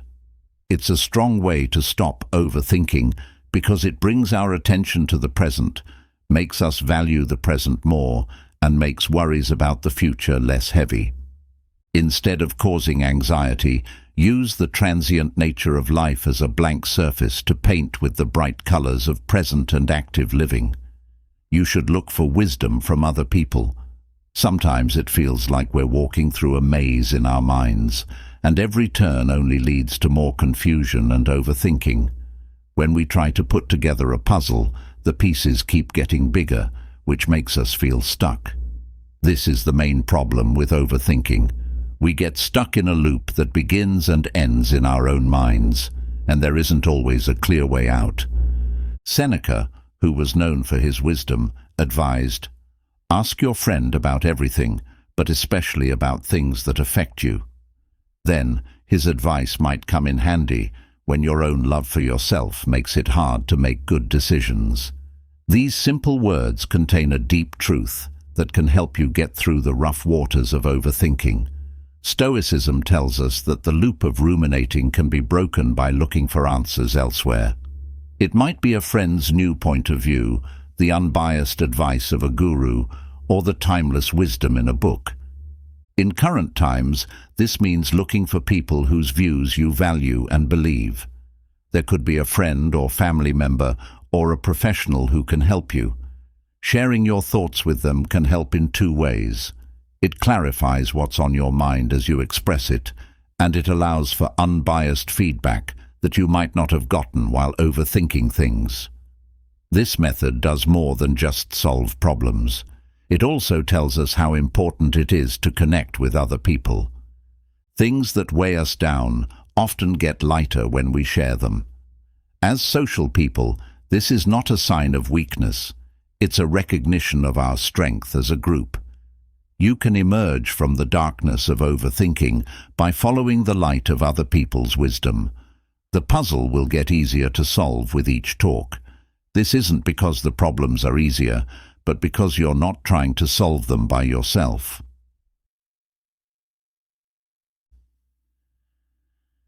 Imagine having all the power and freedom in the world, but always being afraid of wars, diseases and betrayals. Doesn't it sound like a contradiction? But that was Marcus Aurelius's daily life. He was ruler, but even he had to deal with problems that would make anyone feel helpless.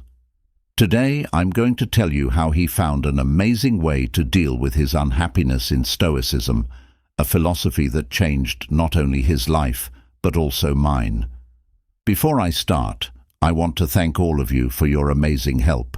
What you do not only helps me, but it also brings us together on our quest for wisdom that can make a difference in our lives.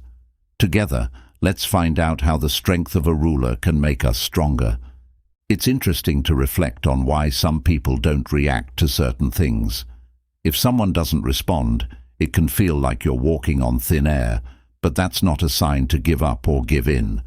Then how can you make this seem like a rejection into a good thing? By the end of this video, you'll know how to deal with people who don't care about you and how reverse psychology can help you get them to change their mind. To begin, it's important to avoid people who try to lower your worth by being cold and uninterested. It's important not to let these things shake you, but to rise above them. Ignoring someone who turns you down is not a sign of anger. It's a strong statement of self-worth. Just imagine that someone thought your time was useless. They are the ones losing. The fact that you chose not to participate shows that you value yourself. It's comparable to holding up a mirror in front of you to reflect and show that this kind of behavior doesn't bother you. But how can we do this without getting angry? It's easy. Just think about your life, your goals, and your happiness. Spend time doing things that will make your life better, like reading, playing sports, learning new skills, or just hanging out with people who care about you. It's not about getting back at them. It's about focusing on what really counts. Of course, people will ignore you sometimes, but instead of focusing on that, use it to push you to grow as a person. Boost your self-esteem, and the lack of interest from others will go away. This gives you power, so you're not just fighting rejection, you're living in spite of it. Your commitment to self-improvement shows that you are emotionally mature and showing off your inner strength. Remember that other people's inability to see how valuable you are does not make you less valuable. Stay true to who you are and let your deeds talk louder than what other people say. Instead of reacting without thinking, try to respond with thought. Not losing your honor and respect when things get tough is a sign of strength and a confirmation that you can handle being ignored. Second important thing, get rid of them from your mind. The skill of separation turns out to be a very important part of your plan. Put them away and forget about them. This doesn't mean ignoring or acting like rejection doesn't hurt. It means turning that hurt into something that helps you grow. Recognize the rejection and feel how it affects you to start this process. But don't let it take over your thoughts. Like an experienced swimmer in rough seas, don't let the waves sink your boat. Instead, use them to move you forward.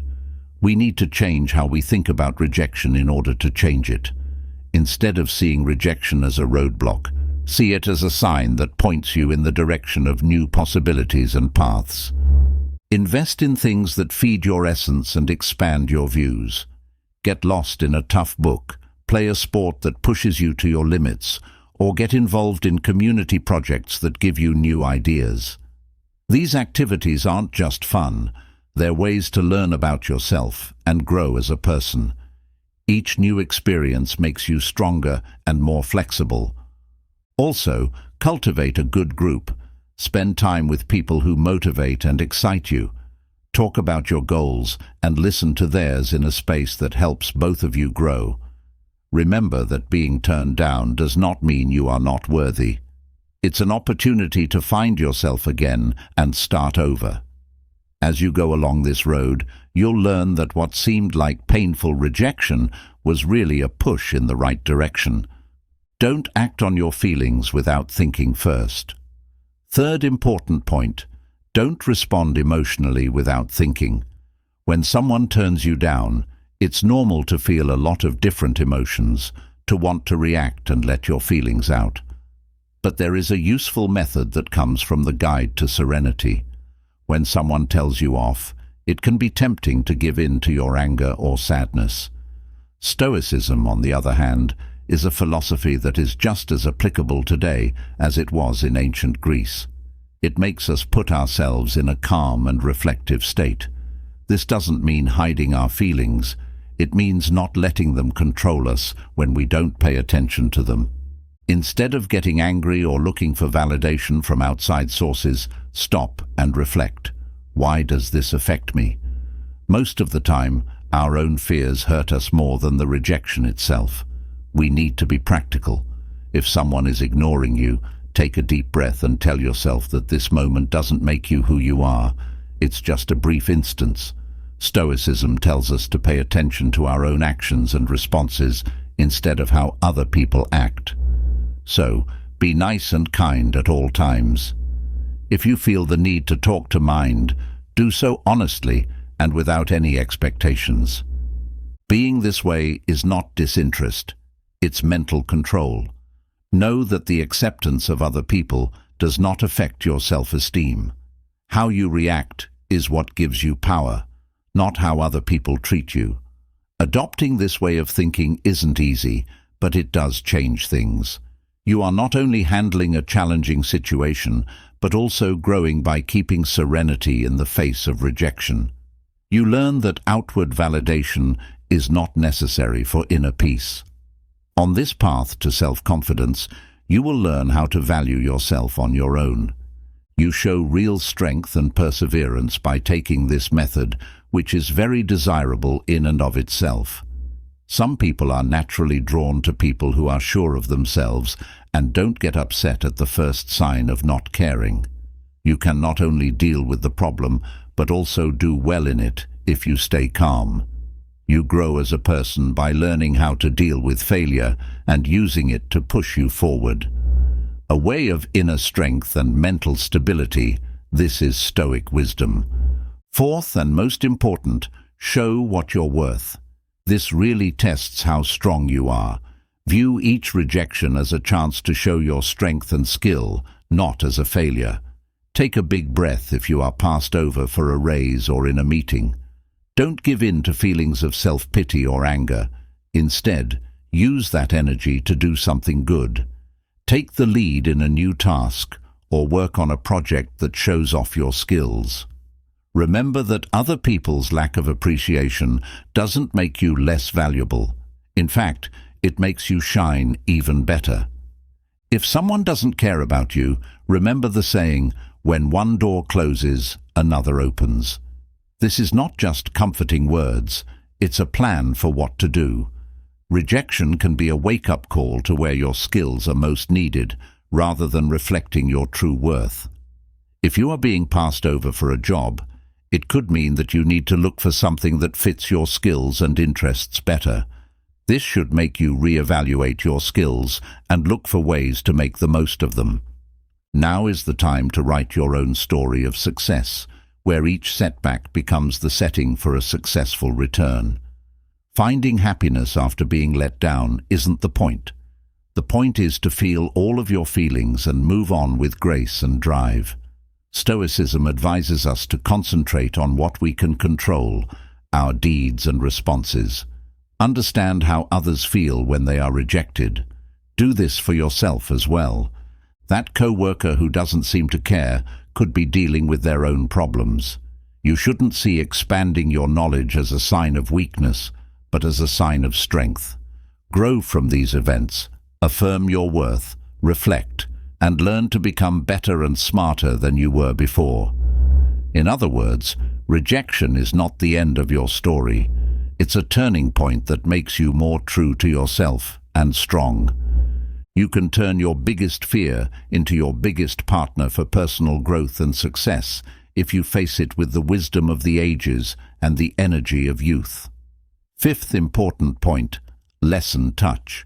It is natural to want to try to fix the situation, start talking to the other person, and fill the hole that has been left when someone doesn't care or rejects you. That being said, now is the time to change the mood and enjoy the silence. You're not playing a game, you're confirming your independence by deciding not to text or call the other person all the time. One important thing to do is to step back. This break is good for both of you. You can reset and tell yourself that your worth doesn't rest on what other people think of you. To get a better sense of this idea, we can say that the silence here is not inactive, but purposeful and planned. You are growing and thinking, not just waiting. Now is the time to turn your attention back to your daily life, goals, and hobbies. Think of this as a reset button that gives you power and focus.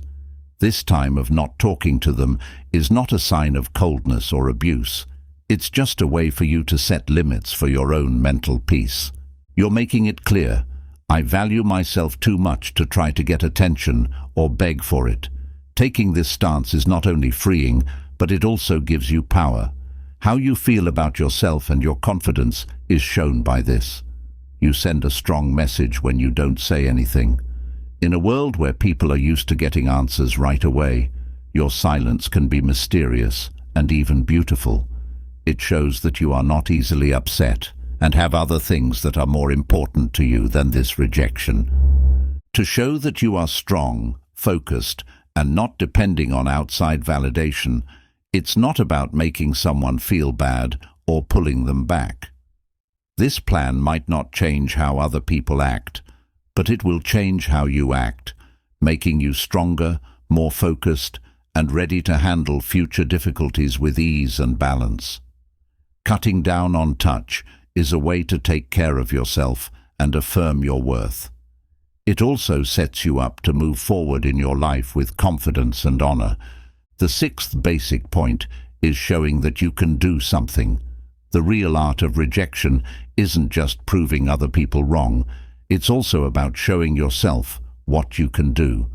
This book is about how to use a no as fire for your own growth and success. If someone questions your skills in a certain area, this is your chance to improve those skills. The goal is not to get praise from other people, but to go beyond what you think you can do. Commit to learning, work hard at practicing, and you'll reach a level of skill that seemed impossible before. For those who are skeptical, this isn't a showy act. It's a quiet, steady build-up of your skills and confidence. Think about how your deeds will affect people more than what you say. You don't need to tell everyone about your ideas or success. Let the results do the talking. By doing that, you not only go beyond what other people expect, but you also go beyond what you think you can do. With each step on this path, you show yourself that you are capable and valuable, regardless of what other people think. Finding your own support is where the real power of resolve lies. It's not about getting other people to like you. If they tell you that you're not creative, do a job that shows how creative you are. If people think you're being vague, let your deeds speak for themselves. This quiet movement of self-improvement is not a fight against how other people see you. It's a path to becoming the best version of yourself. You change your own essence by changing the story other people have about you. To really show them they're wrong, you need to change how you see yourself, not how they think. Others will be surprised by your journey to self-improvement, and it will also change how they see your skills. It's not enough to show them they're wrong. You need to change what it means to be right. The best thing about this trip is understanding that the only validation that matters is the one you give yourself. Seventh important point: have fun and look around. Seeking joy is not just a form of fun, but also a smart way to build strength and resolve in the face of rejection, if life truly shines outside of your comfort zone. The typical reaction may be to shut down and stew in resentment, but I propose an evolving strategy. To fight that urge, you should consciously look for times when you're happy. It's not about ignoring your feelings. It's about giving them a new place to grow. By trying out a new hobby or getting excited about an old love, this action becomes a statement of pushback against the weight of rejection. People are naturally social, and sharing stories during hard times can be very helpful. If you care about your neighborhood, get together with friends for a walk, work on an art project together, or just enjoy a meal with good people. These times of connection do more than just make you feel better. They remind you of your place in the web of relationships between people. Every silent laugh and story you tell each other is a gentle reminder that you are stronger than your problems. You are a part of a bigger story that grows stronger when people connect with each other and work together. Facing the unknown is where the real magic is. Being turned down may seem like it shuts one door, but it actually opens a lot of others. Try a new type of food, check out a neighborhood you haven't been to before, or sign up for a lesson on a subject you don't know much about. These events are more than just escapes. They're chances to grow as a person. Every new experience makes you more flexible, understanding, and ready for the unexpected things that happen in life. Remember that the goal is not to forget about being turned down, but to grow from it and use each no as a push to live a fuller, more interesting life. Eighth important point: raise your social standing. Imagine being in a place where no one is paying attention to you or is almost unnoticeable. There is a chance here that is hidden. Stoic philosophy tells us to use times of being turned down as opportunities to grow as people. Focus on self-improvement and group involvement rather than seeking outward validation. It's not about moving up the social ladder. It's about moving up the ladder of your own personal growth. Routine jobs like working out, pursuing hobbies, or moving up in your business are not just things you do. They help you become stronger and more adaptable. Sharing your journey shouldn't be done to get attention, but to connect with other people. When you talk about your hobbies or accomplishments, see it as a chance to meet people who share your interests. This process is not a way to get more fans. It's a real attempt to make relationships that matter. Not only do charity work and networking help your image, but they also help you build a useful network of relationships. Stoicism, where personal development and doing good for others go hand in hand, is where this method has its roots. In order to raise your social status, purpose is the most important thing. The goal is to improve yourself, not to gain fame. Every step should help you grow as a person and make the world a better place. This shift in thinking is very important. It's not about being known. It's about learning from others, growing, and then helping them grow. This Stoic way of thinking helps you get through life today, and it can turn rejection into a strong force for good change. Take advantage of every chance to improve your social standing in a way that shows who you are and what you want to become, which will have a positive effect on you and the people around you. The ninth important thing is to show mutual apathy. A strong and effective reaction to someone ignoring you might be to do nothing. This way of thinking isn't mean or cold. It's about keeping your own peace. Let someone ignore you if they want to. Don't waste time or energy trying to get their attention or start a conversation. Instead, put your attention somewhere else. In social settings like parties, this could mean looking for someone who likes having you there and starting a chat with them. It means you know your worth isn't based on what other people think of you. When you have to deal with this person, which you will, make sure you are professional. Do not go into too much personal detail in your talks. Keep them short and to the point. The goal is not to beat them, but to stay responsible and objective. With this plan, there is no room for needless drama, and it sends the message, I am here for what really matters, not for the games. This helps to keep the focus on what is important, even when people don't care. If the disrespect doesn't go away, know how powerful it is to pull away. This is not a loss. It is a planned departure. Recognize that putting your energy into the things, people, and relationships that make you happy and help you grow is more important.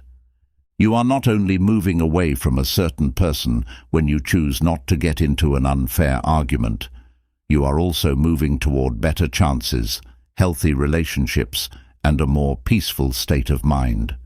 Your approach to dealing with disinterest does not reflect failure, but rather your strength and respect for yourself. Remember that sometimes the most powerful and respectful answers are to say nothing or not care. This method is a quiet statement of freedom and independence. By showing mutual disinterest, you're not only avoiding a fight, but also showing that you put your own peace of mind above the need to be noticed or liked.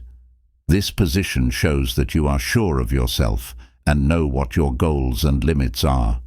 To sum up, ignoring them is not a way to isolate yourself. It's a way to feel good about yourself and gain power. Use the wisdom of the world's best thinkers to take charge of your life. In the 21st century, Stoicism will help you be strong, happy, and wealthy. Change problems into wins, stress into strength, and doubt into clarity. Launch your Stoic journey to a life of success and happiness by clicking on the link in the saved comment right now. Get your book right now. 10th important point: try being quiet on purpose. Deciding to stay quiet instead of responding with indifference is not a way to get ahead. It's a way to keep your respect. Stoicism tells us not to use silence to provoke or control others, but to use it for self-reflection and in control of our emotions. When words could be misunderstood or make things worse between people, choosing silence is a good way to stay honest and in control. Because of this, you can focus more on growing as a person instead of getting stuck in a loop of bad feelings and reactions. If someone ignores you and you keep quiet in response, use that time to think about yourself. Now is the time to figure out how you feel, what you're thinking, and get clear. The point is not to punish the other person, but to keep your own peace. There is a great chance for inner improvement in this silence. It's not about shutting out the world, but about becoming more aware of yourself. This is a time for reflection on our virtues, beliefs, and how we want to act in the world, according to Stoicism. You can ask yourself, why does this matter to me? What does this teach me? What can I do to grow from here? The sound of this kind of calm is helpful, not harmful. The time has come to develop character and make sure that deeds are in line with personal values. Because of this, if you choose silence, do so on purpose and based on self-care and wisdom. There is a choice to not act in lowly ways like lying, cheating, or being mean. The Stoic call for temperance and self-control is instead embraced. You're avoiding the other person and getting closer to yourself at the same time when you choose not to reply. This exercise helps you stay composed, concentrate on your own path, and live up to the Stoic ideal of serenity in the face of difficulty. Don't say anything. Let your quiet speak for itself, and let your inner peace lead you every step of the way. This intentional silence is a strong way to remember yourself that you are the best person to heal and guide your own life. It tells you that you can find the strength and wisdom inside you to rise above the situation and stay true to your values and beliefs, even if other people don't care. It's a practice that goes beyond the present moment and builds a strong base for personal growth and happiness. 11th point: don't beg for attention when no one is paying attention.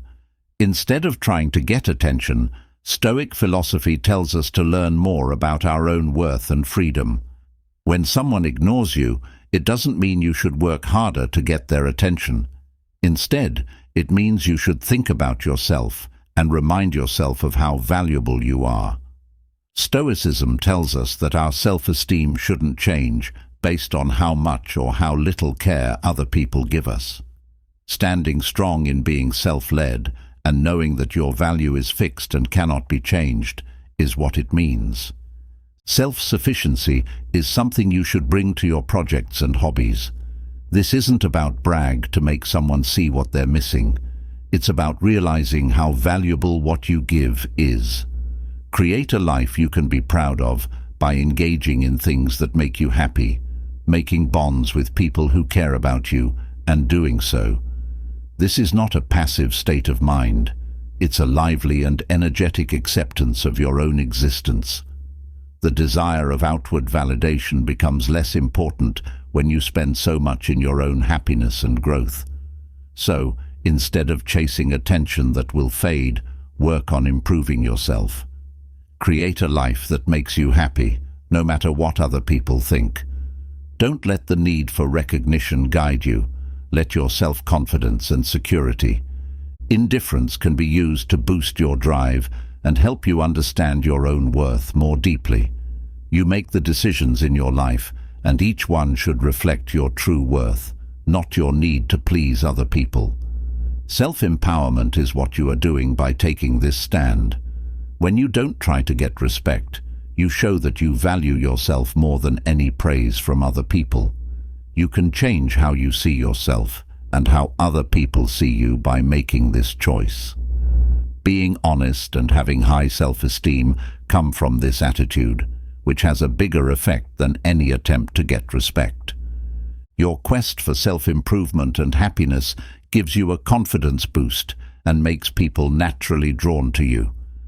Stoicism teaches the value of depending on one's inner strength and worth, regardless of external situations, which is the essence of what it teaches.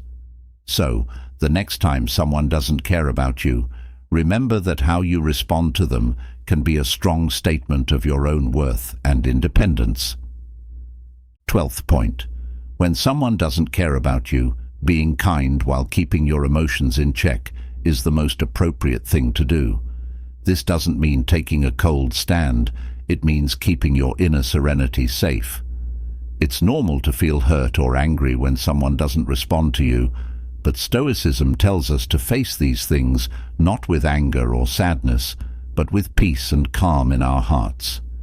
Give someone a smile, a friendly hello, or a simple good day wish without asking anything in return.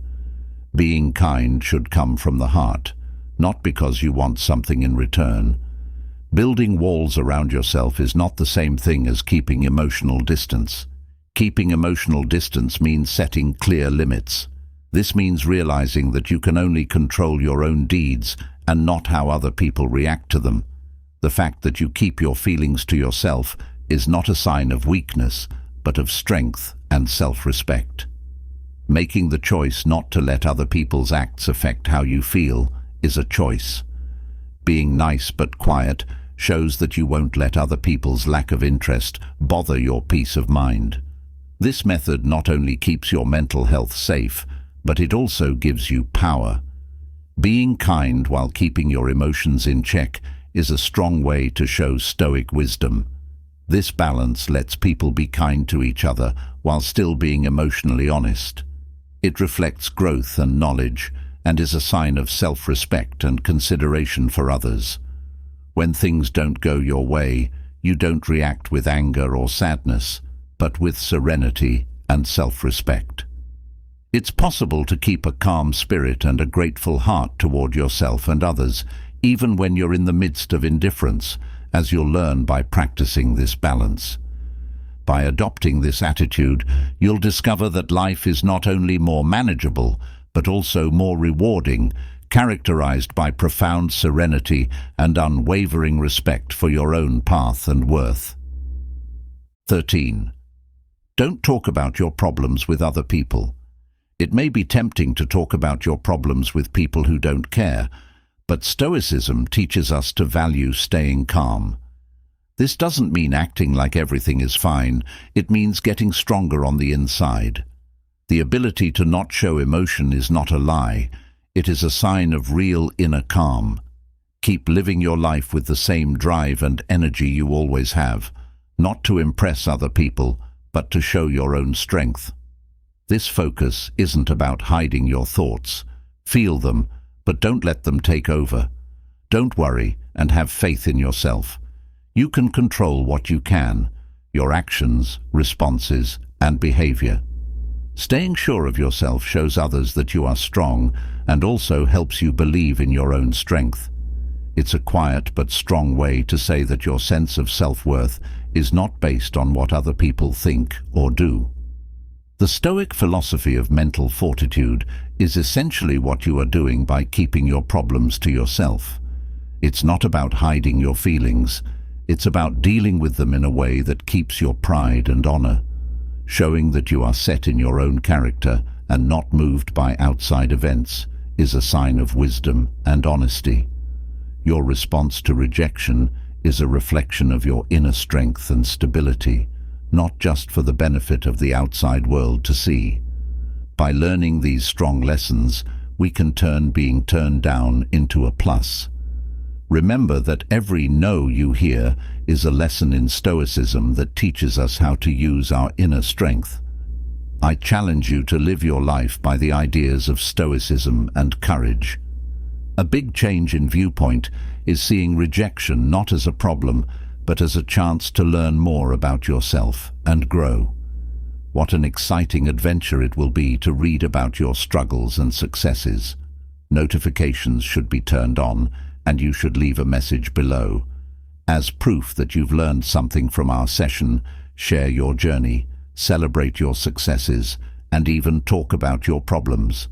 Every contact makes our community stronger by pushing us toward wisdom, understanding, and most importantly, the ability to turn every problem into a chance. We're all here to learn how to be stoic and strong. Until our next video, stay strong and tough. Imagine having a very clear sense of purpose every day, not being affected by failures or the chaos around you, and always being focused on what really counts. Do you agree that it sounds almost superhuman? Marcus Aurelius, the Roman emperor and a Stoic philosopher, lived like this every day. He was one of the most powerful people in history. Thoughts from thousands of years ago have been preserved in his personal notes, which are shockingly up-to-date tips on how to use the power of self-discipline in the midst of life's noise. Today, we're going to get to the heart of Stoicism and look at its principles not as vague ideas, but as useful tools for living a more focused and happy life. Stoicism shows us how to use hardships to our benefit, mental turmoil to peace, and the unknowns of life as a source of strength. For those who are dealing with daily worries, seeking inner peace, or wanting to be more productive, learning about the Stoic way of life can help you in a world full of constant distractions and quick gratifications. The virtues of wisdom, courage, fairness, and moderation are the foundation of the Stoic philosophy. Life isn't just about getting through it, it's about living in it, no matter what. First, you need to find your purpose before you can be self-disciplined. Self-discipline starts with understanding your purpose, which is at the heart of Marcus Aurelius's philosophy. What does it really mean to find your purpose, though? You need to figure out what really means to you, what drives you, and then make sure that your daily actions are in line with that greater calling. In Stoic terms, knowing your place in the bigger picture and acting in accordance with your virtues are two things Marcus Aurelius frequently wrote about. Aurelius didn't just see purpose as a high ideal, he used it as a real guide to make all of his decisions, from small ones to big ones. In his mind, knowing your purpose is what gets you out of bed in the morning, ready to take on the day's tasks. In times when you want to give up, it's what makes you strong. And it's not about big accomplishments or praise from other people. It's about doing the things that life has given you to do and being honest and committed to each one.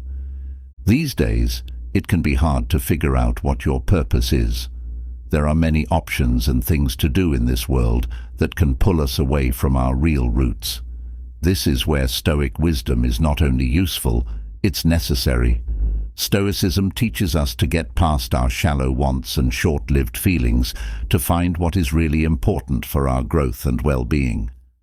We should ask ourselves, what is really worth my time and energy? Why are the things I'm doing today good for me and the world?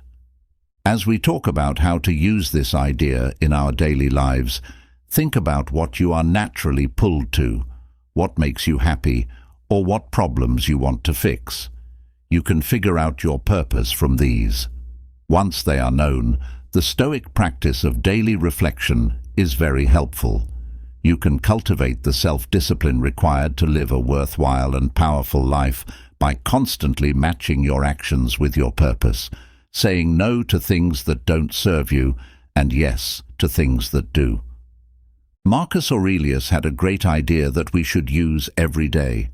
Every morning, ask yourself, what do I need to do today? And every night, have I lived my life according to my purpose? You will become more self-disciplined, and your life will become more meaningful and rewarding as you do this every day. Second, have faith in yourself. The value of depending on oneself was a recurrent theme in Marcus Aurelius's thoughts on self-discipline. The Stoic philosophy, which emphasizes the value of personal responsibility and freedom, includes the concept of count on yourself in addition to self-reliance. This isn't about being alone or turning down help from others. It's about realizing that we are ultimately responsible for our actions, responses, and personal growth. If you follow Stoicism, you should focus on the things you can control. Aurelius talked a lot about how powerful the self is in facing the problems that life brings us. We use our inner strength and perseverance when we depend on ourselves. This principle tells us to have faith in our own skills to handle the ups and downs of life. Confidence is gained through skill and a full understanding of one's own capabilities and virtues, not through arrogance. Being independent can be freeing and scary at the same time in today's linked world, where advice and views are always close at hand. It can be hard to learn how to listen to our inner thoughts. Stoicism, on the other hand, tells us to ignore the noise and trust our well-informed decisions. Because it is based on reason and virtue, Aurelius thought that this inner direction was the most trustworthy advice that a person could have. By relying on ourselves, we also gain the freedom to make our own choices.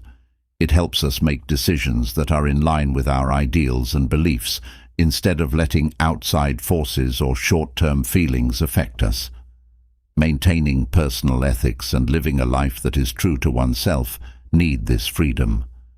How then can we start to trust ourselves? Making promises and following them, setting personal goals and working on them on our own, and taking the time to reflect on our choices and how they fit with our core values are the first small steps. Over time, these habits increase our self-control and strength, which makes us more stable and strong in the face of adversity. Third, be there every day. Marcus Aurelius always talked about how important it was to keep going, to show up every day, both physically and spiritually. This practice isn't about putting in huge amounts of work all at once. It's about doing small things every day with discipline, which adds up to a structured life. For Aurelius, showing up every day was the same thing as living a Stoic life in line with nature. He thought that nature didn't just want us to live, but also to take part in life and make a difference in the world through our deeds, no matter how small or ordinary they may seem. Every day was a new chance to show how committed you are to your tasks and beliefs, not to fight big battles. Being consistent and putting in work every day is how character is built and tested. The idea of showing up every day is even more important in today's world, where there are many distractions and inspiration can fade quickly. Sometimes you feel motivated and then lose your way the next day. Stoicism shows us the importance of being consistent in this situation. True discipline is something we cultivate by acting consistently, not by being extremely hard. This doesn't mean that every day has to be a work of art. It just means that you shouldn't let a day go by without noticing or using it. No matter if we want to move up in our careers, get healthier, or improve our relationships, all we have to do is make the simple but often forgotten promise to show up every day. Aside from that, being present in the present and doing today's work without worrying about yesterday's mistakes or tomorrow's problems is a big part of the Stoic practice of mindfulness. A lot of what Marcus Aurelius wrote was about focused on the moment and doing the job at hand as well as you can. Routine becomes practice, and effort becomes progress when this is the goal. Start small in order to cultivate this habit. Figure out what it means to you to show up. For example, you could write one line of that book you've been wanting to write, work out for 5 minutes, or spend 10 minutes alone with a loved one. Not the size of the scale that changes us, but the act of showing up. You strengthen your willpower and develop the perseverance that defines Stoic philosophy. Every day you keep your promise. Follow the Stoic belief in personal duty and constant self-improvement by doing this every day. You show that even though we can't always control what happens, we can always control how we try. We develop the discipline we need to live a meaningful and satisfying life by consistently showing up. Number 4. Put yourself through choice suffering. Marcus Aurelius strongly pushed this Stoic practice, which is about a lot more than just making life hard on purpose. It's about getting ready for the unexpected things that happen in life, building strength, and becoming more grateful for what you have. Like many Stoics, Marcus Aurelius thought that willingly feeling uncomfortable strengthens the mind for times when life might force pain upon us. This could mean giving up some nice things, going through tough physical tasks, or just denying yourself in small, everyday choices. The reasoning is simple. Sudden problems won't throw you off if you're used to dealing with them. To use a metaphor, you're building up your endurance so that you can handle the problems of life with a clear head. But why choose to be uncomfortable when the world is always trying to make us feel better? Stoic philosophy itself holds the key to the solution. A lot of growth takes place on the edges of safety zones. We try and grow our mental and emotional limits when we choose to go into places that aren't as safe for us. This practice isn't about hurting yourself. It's about changing our view of comfort from something we have to something we can choose not to have. You also cultivate thankfulness by engaging in personal suffering. Everyday comforts are easy to take for granted, but when you have to go without them for a while, you really value them.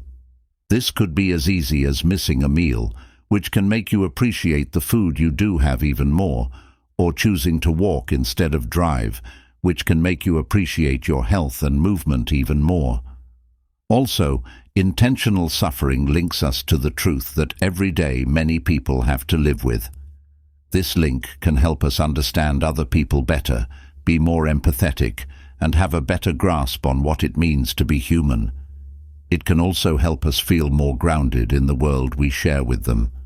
How then can we make this a part of our lives? Start out small. Pick something you can handle. You could get up an hour earlier, spend less time on technology for a day, or take the stairs instead of the lift. The important thing is not how hard things are, but how often and why they are done that way. Every act of pain that you choose to do is a step toward mental strength and self-discipline. 5th, work on the duality of control. This theory tells us what we can control and what we can't, and it tells us to put all of our energy into controlling what we can. Our approach to life's problems can be deeply changed by this seemingly simple idea, which can also help us feel more at peace and resilient while lowering anxiety. So, what exactly do we have control over? Stoicism says that our actions, responses, and decisions are the main causes of events. The things that give us power are our ideas, our will, and our reactions. We have no direct control over anything outside of ourselves, like the weather, other people's acts, or events happening around the world. It was important to Marcus Aurelius that we don't let things outside of our control make us upset. He said this many times in his thoughts. Realizing this is the first step in practicing the dichotomy of control. We can affect what happens in the outside world, but we can't completely control it. The Stoic learns to accept this truth not as a fact to be ignored, but as a truth that frees them. Regardless of the situation, we can stay calm and productive by focusing on our own actions and letting go of our connection to results. This doesn't mean we stop caring about or being affected by the world. Instead, it means we interact with it in a more positive way, putting our efforts where they can really make a difference. To use the division of control in everyday life, we need to ask ourselves, is this within my control?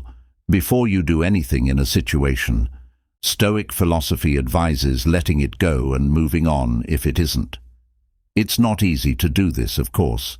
To be good at it, we need to practice being aware and sometimes remind ourselves of what we can really change. This habit also changes how we set goals and expect things to happen in real life.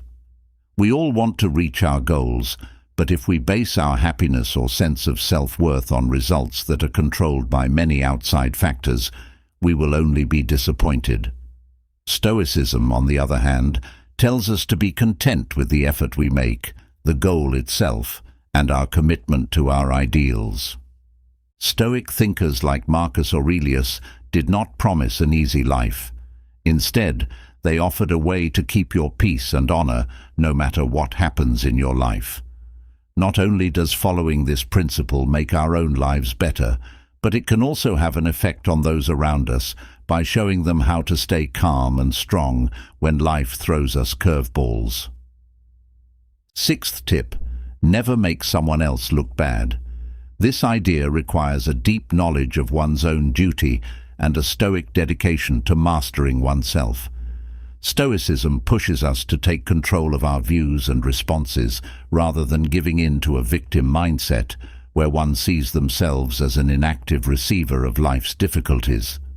The Stoic view that our happiness and peace of mind depend more on our inner state than on what happens in the outside world is based on this idea of strength. It's not meant to downplay the problems or unfair things that people may have to deal with. Rather, it's meant to shift the attention from what happens to us to how we deal with it. Aurelius thought that every outside event gives us a choice. How will we let this shape who we are? We reject the idea that our mental health is dependent on outside factors when we refuse to play the sufferer. Coming to this understanding frees you and lets you grow and be stronger as a person.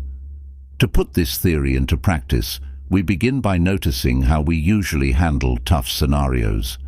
Do we look for outside causes or other people to blame right away? Do we spend our time whining instead of doing something about it? To break these habits, we don't have to hide our feelings. Instead, we need to understand them better and focus our energy in a more positive way. It means being aware of our hurts and losses while also being aware of our ability to move on. Additionally, this Stoic teaching tells us to see every problem as a chance to develop virtue and strength in our character. This point of view is essentially constructive and powerful. It changes times when we might feel useless into times when we have a choice and can take action. Every problem we face is a chance to show how much we care about our ideals and how strong, persistent, and resilient we are, characteristics that describe the Stoic ideal. We live up to the Stoic ideal of mental freedom by never blaming others. We build a wall of peace and calm inside ourselves that lets us interact with the world in a more open and honest way. Being cold or uncaring isn't what this means. Instead, it means getting to a point where the ups and downs of life don't easily make us unhappy. So, no matter what life throws at us, we live in line with our core values instead of letting our situations decide how we live. Seventh, learn to wait to get what you want. Marcus Aurelius pushed this idea as more than just a personal practice. He saw it as a way to get more freedom and happiness. Stoics believe that controlling your urges by waiting satisfaction is not about giving up pleasure, but about finding a better form of joy that fits with your values and long-term goals. According to the Stoics, delayed pleasure means putting off short-term wants in order to get bigger and longer-lasting benefits. It's about making decisions that might not make you happy right away, but will lead to long-term happiness and growth as a person.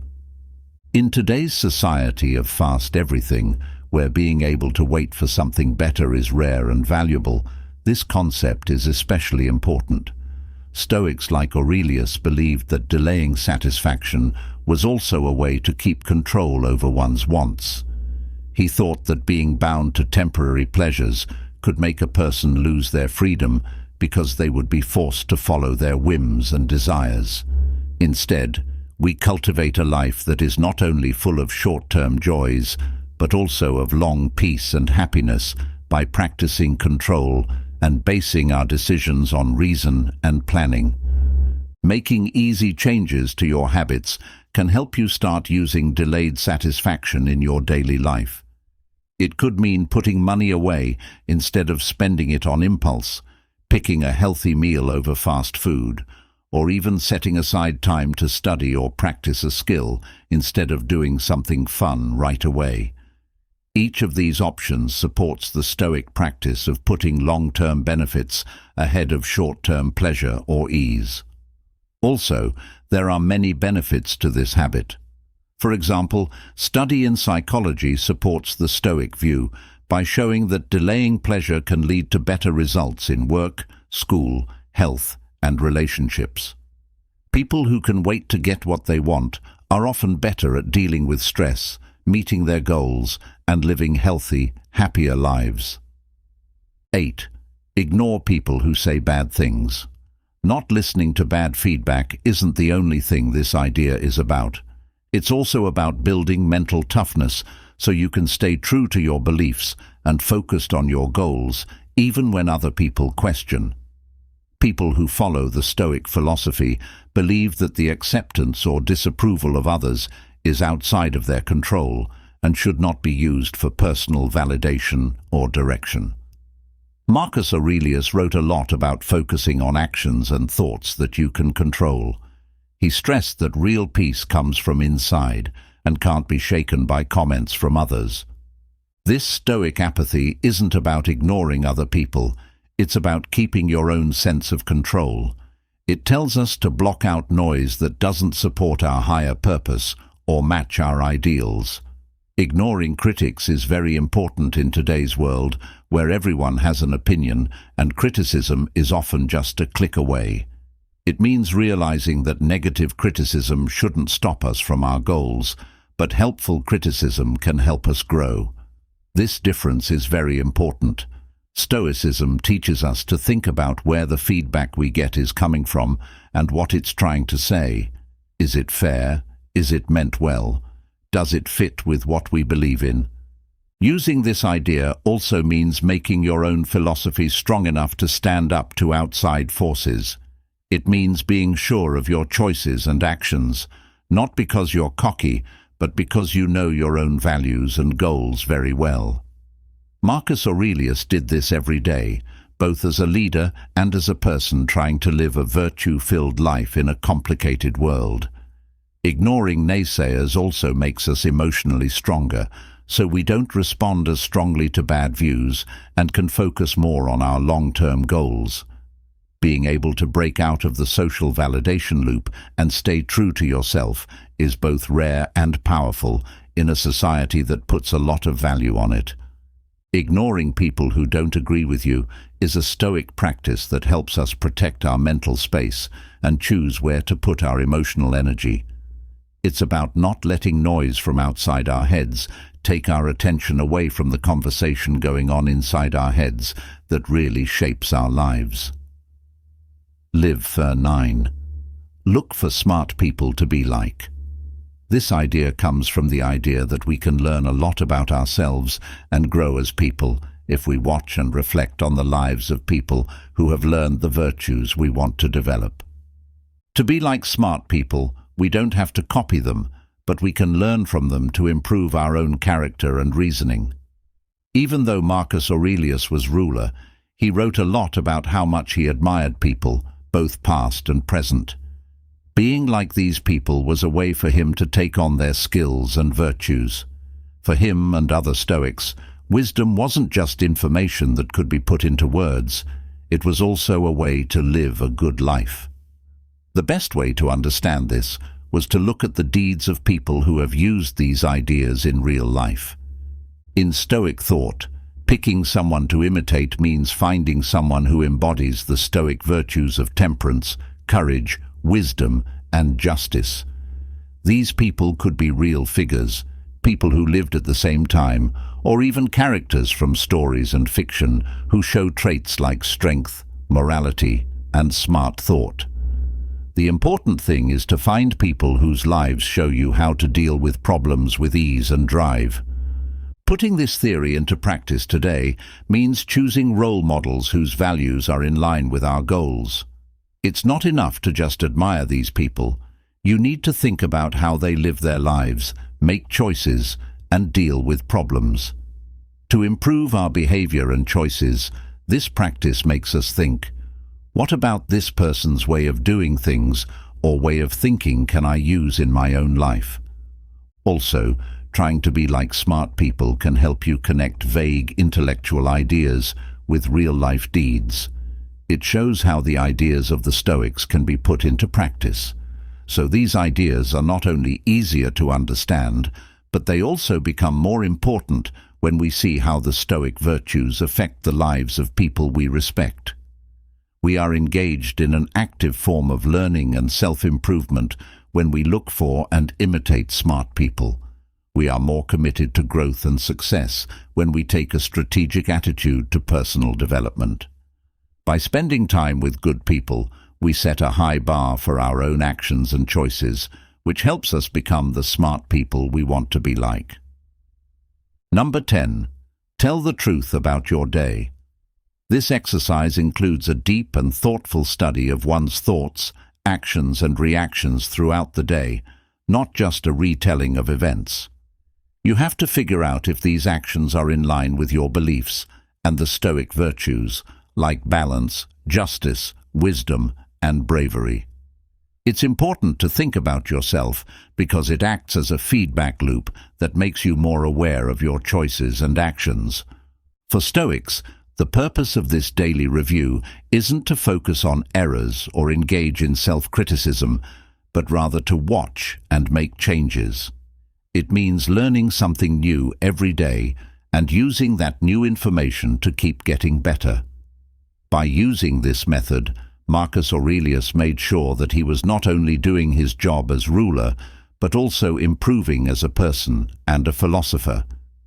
It can be very helpful to incorporate this technique into everyday life. Every day should end with a moment of quiet reflection, says the poem. You can ask yourself a few important questions at this point, such as, how did I handle challenges today? Did I follow my values when I did what I did? How could I have done better? Did I lose control of things at times? If so, why? When you think about these things, you become more self-aware and learn how to live a more thoughtful and mindful life. At the end of each day, this practice can help you feel at peace and finished. It lets you deal with any worries or thoughts that are still bothering you by facing them head-on instead of putting them off until the next day. It's easy to lose sight of our bigger goals in today's busy world, where there are lots of distractions and stress. This can be especially helpful. When you honestly think back on your day, you hold yourself accountable in a way that is both gentle and strict. It's about understanding your skills and identifying places where you can improve without judging yourself. This Stoic habit teaches you to be both a student and a teacher on your life's journey, constantly learning from your own experiences and trying to live up to the virtues that define Stoicism. It also helps you to develop resilience and wisdom. Over time, this habit can change not only how you see each day, but also how you live your life, making each day more in line with the values you hold dear. Imagine that you wake up to a mess of coffee, a misted alarm, and a flood of important emails. Imagine getting stuck in traffic after being late for a very important meeting. During these times, worry and anger can be too much to handle. It's like being on a boat being tossed around by big waves and desperately trying to stay steady. This is where Stoicism comes in. It is an old philosophy that is still very useful today. It's not about hiding your feelings or ignoring the troubles in your life. Instead, Stoicism gives us a way to deal with these everyday problems in a calm and clear way. We look at 7 rules that will help you learn how to stop worrying and let go. Each of these rules is a shining example of Stoic wisdom that will help you find peace within yourself. These ideas, which come from Marcus Aurelius, Seneca, and Epicurus, are more than just intellectual ideas. They are useful tools for everyday life that give us a break from the fast-paced world we live in. As we start this path, think of this as your call to a Stoic waking. These principles are not only ways to find peace in your own life, they are also a way for everyone to get through life's storms with a steady hand and a calm heart. Let's start. The first rule is to know what you can control. Keeping things under control is one of the most important Stoic ideas. When we want to learn how to not care about things, we need to know what we can control and what we can't. With the wisdom to understand the distinction between these two worlds, the Stoic finds serenity here. There are 2 types of control, which is a simple but deep idea. It tells us that we can only control our own actions, thoughts, and feelings. Other people's actions, outside events and results, are mostly out of our control. The modern Stoic then learns to focus their energy only where it can make a difference, and to let go of anxiety over things they can't control. Think about what it's like to drive to work every day in heavy traffic, the anger of constant stops and starts, and the impatience as the minutes pass. We often have these responses because they feel like they are under our control. In reality, though, they're not. Instead, the Stoic traveler thinks about what they could do with this time, like listen to a podcast, do breathing exercises, or just look out the window and watch the world go by. Even though the traffic stays the same, the way you experience it changes.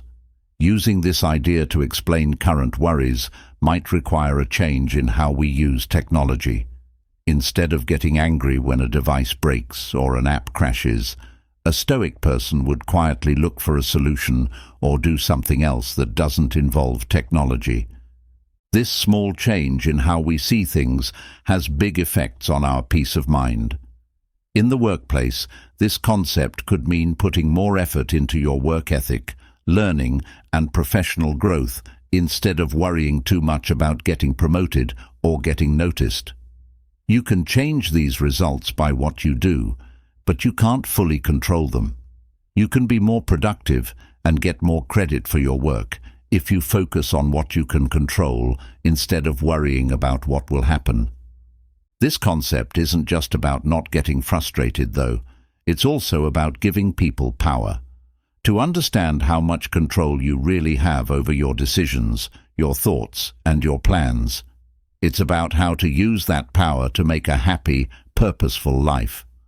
You become an active partner in your life instead of a helpless consumer of outside events when you focus on what you can control. We suffer more often in fantasy than in reality, as the great Stoic Seneca put it. We suffer more often in imagination than in reality.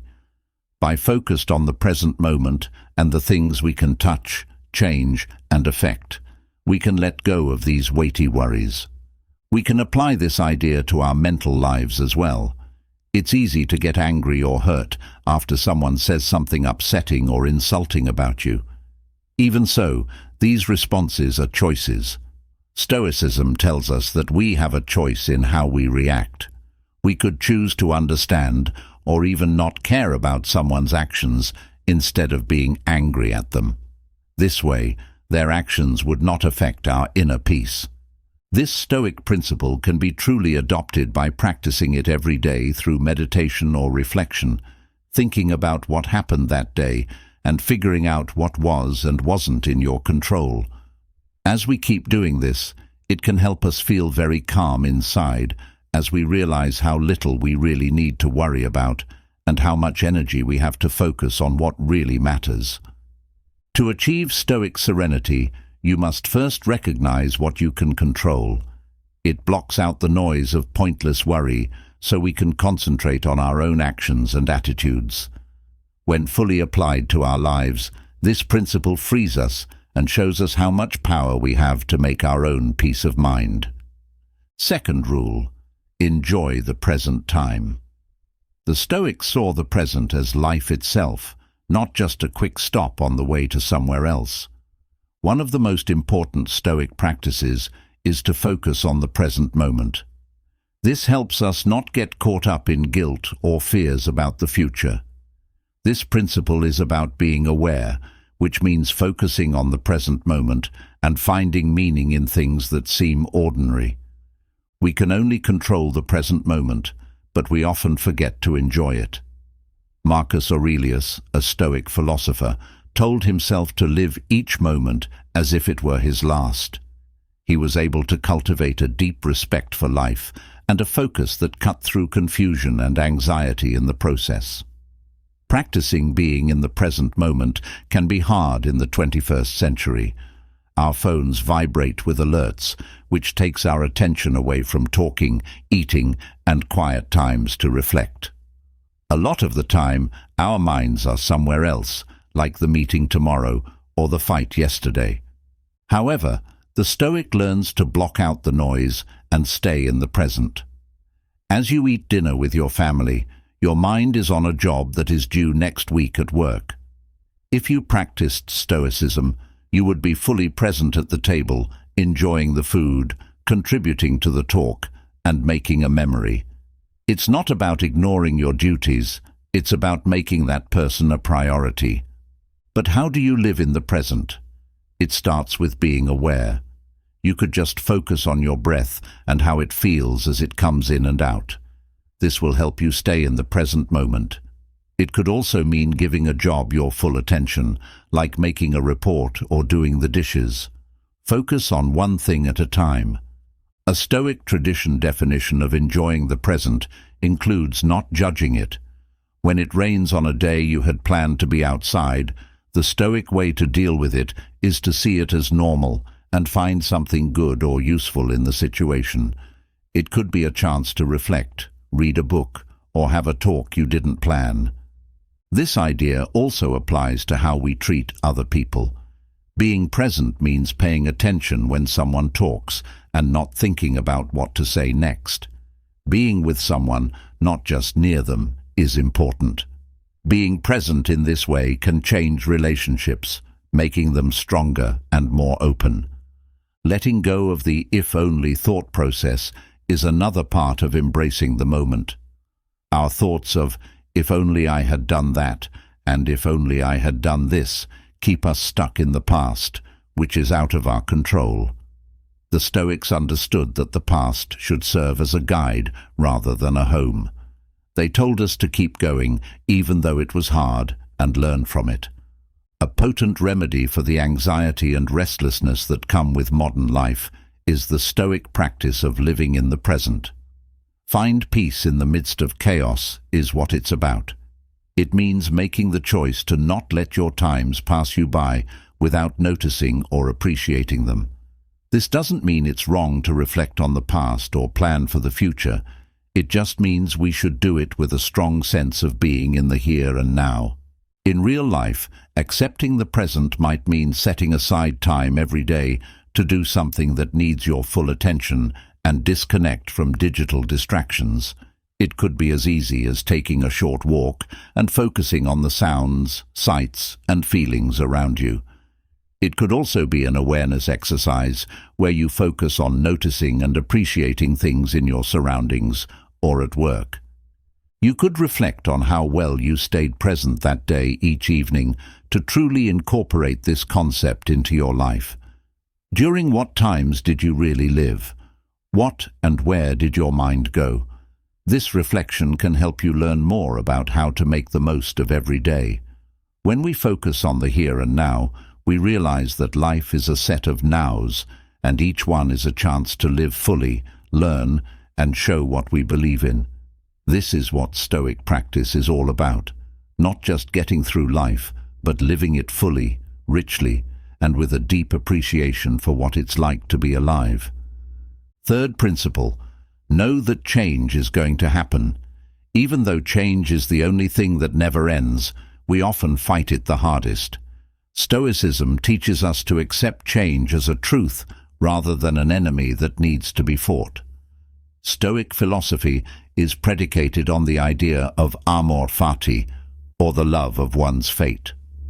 All of life's events are connected and should be accepted and loved, as they are all part of the bigger picture of existence. There are many ways that our lives can change: losing our jobs suddenly, moving without warning, ending a relationship, or even small changes that happen every day that throw off our habits. It might be easy to want to fight these changes, rant against them, and mourn our fate. What if, though, we let them in? Picture this. You've been fired from your job. It is normal to feel shocked and scared at first, but if you are a practiced Stoic, you would take a step back and see this as a chance to grow. This could be your chance to go after a job you've always been interested in, but never had the guts to try. It could also be the push you need to think again about what's really important in your job. Knowing our place in the natural world's pace is also important when we accept change as a normal part of life. The frost of winter gives way to the flowers of spring. So do our lives. There are times of growth, harvest, and even death. You can't stop this loop any more than you can stop the seasons from changing. We feel at peace when we let this spontaneous flow take over. This might entail, in the Stoic tradition, daily thoughts on the transience of our circumstances and the development of an adaptable mindset capable of coping with the ups and downs of daily life. It involves developing an inner fortitude that keeps us steady, whether we're in the midst of a storm or enjoying the sun. Tell the story of a tourist who gets to a new place and finds that his bags are missing. He can let this bother him on his trip, or he can choose to see it as an adventure, a chance to live simply and artistically, to use what he has, and maybe even learn something from it. Following this idea doesn't mean we don't plan for the future or don't deal with problems as they come up. It's more about a deep understanding that a lot of what we fear about change has nothing to do with the change itself, but with how we think about it. By working to change how we see things, we can turn what seems like an overwhelming problem into a way that we can follow. These days, technology and globalization make change happen faster than ever. This makes the Stoic acceptance of change more important than ever. We always have to get used to new ways of working, losing and making new friends, and the ways that our real and digital lives are changing. We not only become stronger when we accept change, but we also become more open to new experiences, lessons, and chances. So, Stoicism doesn't tell us to do nothing when things change. It wants us to be actively involved with it and to welcome each new turn with open minds and a readiness to change. We can be at peace with the world the way it is, not the way we want it to be. It's how we find happiness and purpose in the trip, even when things go wrong. To sum up, accepting change as a natural part of life is the same thing as accepting that things will change. It's about realizing that how well we can deal with the changes that come with life determines our own personal evolution. To accept what is happening instead of fighting it is what this message is telling us to do. When we do this, we can feel more freedom and happiness. Fourth principle, don't care about the results. The Stoics paid close attention to the human condition and noticed how people often let their wants control their actions. In the Stoic sense, mastering the art of not caring is not the same as being indifferent. It means developing a healthy distance from the outcomes of our actions. It's an acceptance that we can control what we do, but not always what it results in. At work, for example, we might work hard and show our skills in order to get a raise, but the choice will still be made by someone else. It's easy to feel disappointed and frustrated when we get too tied to the result, like getting the raise. The Stoic, on the other hand, cares deeply about the process and does the work well because it's important to them, not because they think it will earn them something. When it comes to personal goals and dreams, this idea can be very freeing.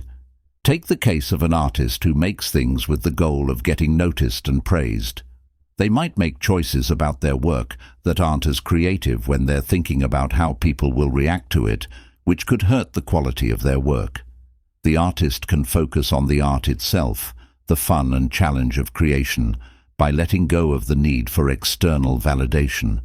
This often results in more genuine and interesting work, and strangely, more praise. Being non-attached to results also means being okay with the fact that not all of your efforts will lead to success. It's the realization that failing is not a reflection of our worth, but rather a necessary part of the process of learning from mistakes. This Stoic way of thinking makes people strong, so they can get over failures and start new things with unbounded joy, free from the weight of past losses. This concept works just as well in our daily lives. It's possible for months to plan an outdoor event that gets wet out. We could enjoy planning the event and look forward to it from a non-attached point of view, but we could also be ready to find joy in the meeting even if the plans change. It's the difference between saying, "This ruined everything," and "This is unexpected, let's see what we can make of it." The Stoic way of not being attached also makes you feel more at peace with yourself. When we depend on certain results to be happy, we let things happen that are out of our control. By letting go of this bond, we stop suffering for no reason. No matter if the outside world matches our inner wants, we learn to be happy no matter what. Adopting this concept takes time and practice. It means telling ourselves often of what we can control and what we can't. It could mean making plans without getting stuck on specific goals, or it could mean picturing different results and being open to all of them. It definitely means changing our idea of what success is, so it's not about getting a certain result, but about living our lives according to our ideals and making the best of the situations we're in. But that doesn't mean we shouldn't set goals and work hard to reach them. Stoicism doesn't call for being passive. It calls for putting action over result. We are told to act with virtue and greatness, to give it our all, and to then take a step back and let things happen as they will. Finding a balance between action and acceptance is the essence of learning non-attachment to results. There should be no stress in the work, no anxiety in the goals, and a sense of purpose in life that isn't interrupted by the uncertain parts of it. It leads to freedom in the end, the freedom to live a full and deep life without being held back by a fear of failing or a fascination with success. If we follow this Stoic concept, we might find that the most satisfying and rewarding things in life happen when we don't care as much about the results as we do about the quality of our deeds. Fifth principle, see the value in problems. According to the Stoic philosophy, problems are not just put up with. They are seen as chances to learn and grow. We can learn a lot from problems by facing them head-on, learning from them, and coming out better. It is summed up in the saying, "The obstacle is the way," which was made famous by Marcus Aurelius, the Roman emperor and Stoic philosopher. The idea is that the things that make us tough also make us grow and become more resilient. In today's world, problems can come in many forms, such as a tough work project, a tense relationship, money problems, or even personal issues like getting sick or failing. Our first response might be to see these problems as things that are getting in the way of our happiness or success. But if we take a Stoic view, we need to stop seeing problems as problems and start seeing them as lessons or even steps on the way to personal greatness. For example, think about the story of a young business owner whose first business fails. A non-Stoic person might see this as a sign to give up, but a Stoic person would look for what they could learn from the loss. What did the event teach you about the market, how to run a business, or your own limits? Focusing on these lessons will help the entrepreneur improve their approach, change their business plan, and be more ready for success in their next venture. This theory isn't about looking for problems to solve. It's about changing how we deal with the problems that life will inevitably bring our way. The Stoic doesn't ask, "Why is this happening to me?" Instead, they ask, "What can I learn from this?" This change in thinking takes us from being victims to having control and power over our lives. It's important to remember that progress often feels uncomfortable when you follow this concept. When we face a tough problem or leave our comfort zone, we feel uncomfortable, but these feelings are not signs of failure, but of growth and success. The mind and spirit need to be put to the test to get stronger, just like the body needs to be worked out to get stronger. But seeing the value in problems goes beyond helping you grow as a person. It also makes you more humble and patient. It shows us that good things don't always come quickly, and that we often need to put in time and effort to reach our goals. The Stoics knew that life is a race, not a sprint, and that it is a virtue to be able to keep going even when things get hard. This Stoic principle also tells us to change how we think about success. Success isn't having no problems. It's being able to keep going even when things get hard.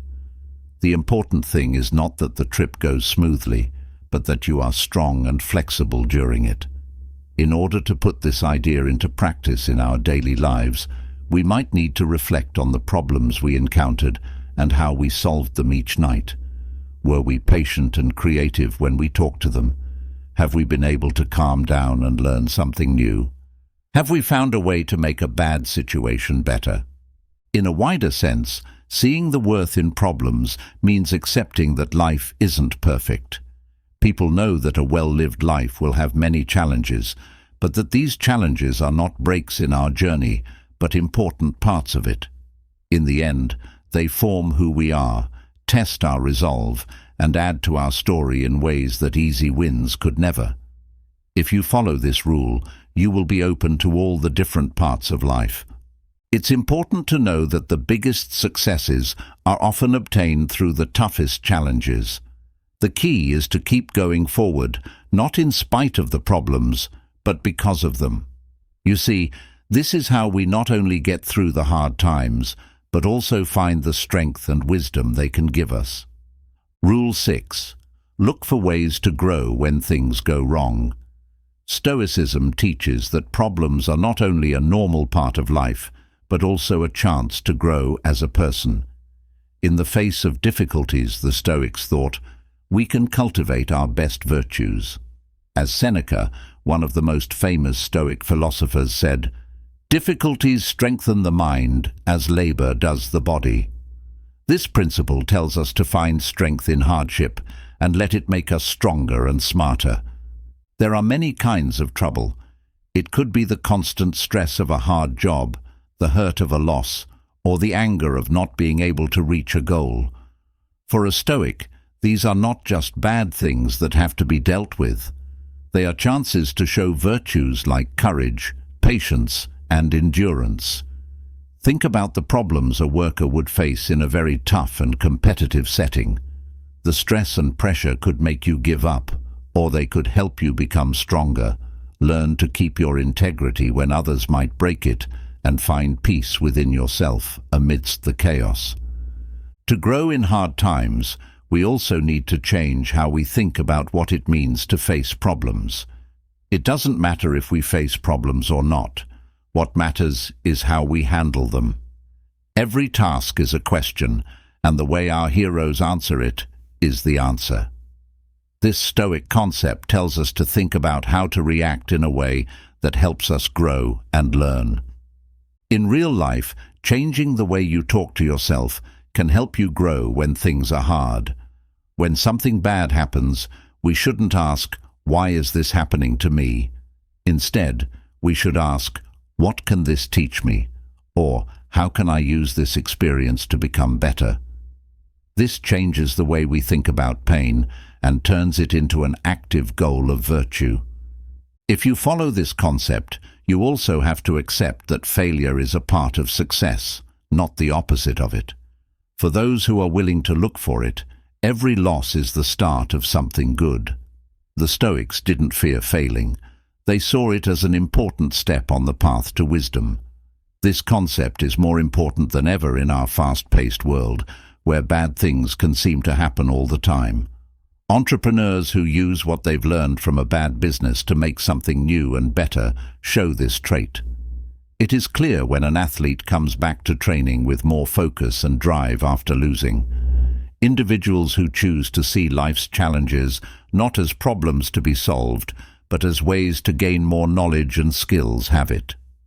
It's not enough to just get through hard times. You need to thrive because of them in order to grow.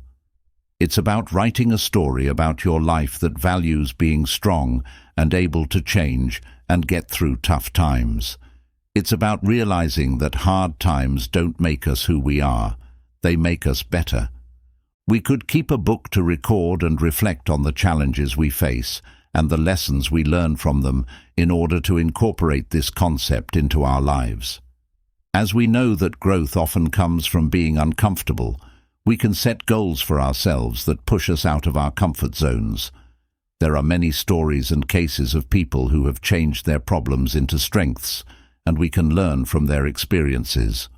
In the end, finding growth in hardship means using the natural power of life's problems to help you grow as a person.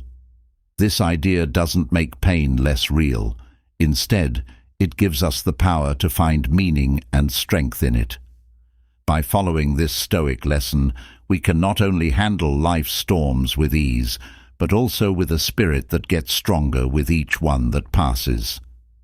Seventh principle: grow your personal wealth. For the Stoics, inner wealth was very important. This is the kind of treasure that neither moth nor rust can ruin.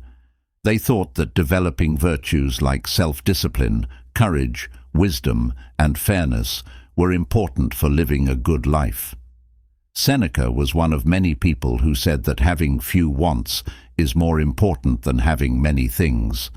This principle tells us to think about what's important to us and invest in the kind of wealth that makes our lives better from the inside out. It's easy to get caught up in the allure of money and success in the outside world these days.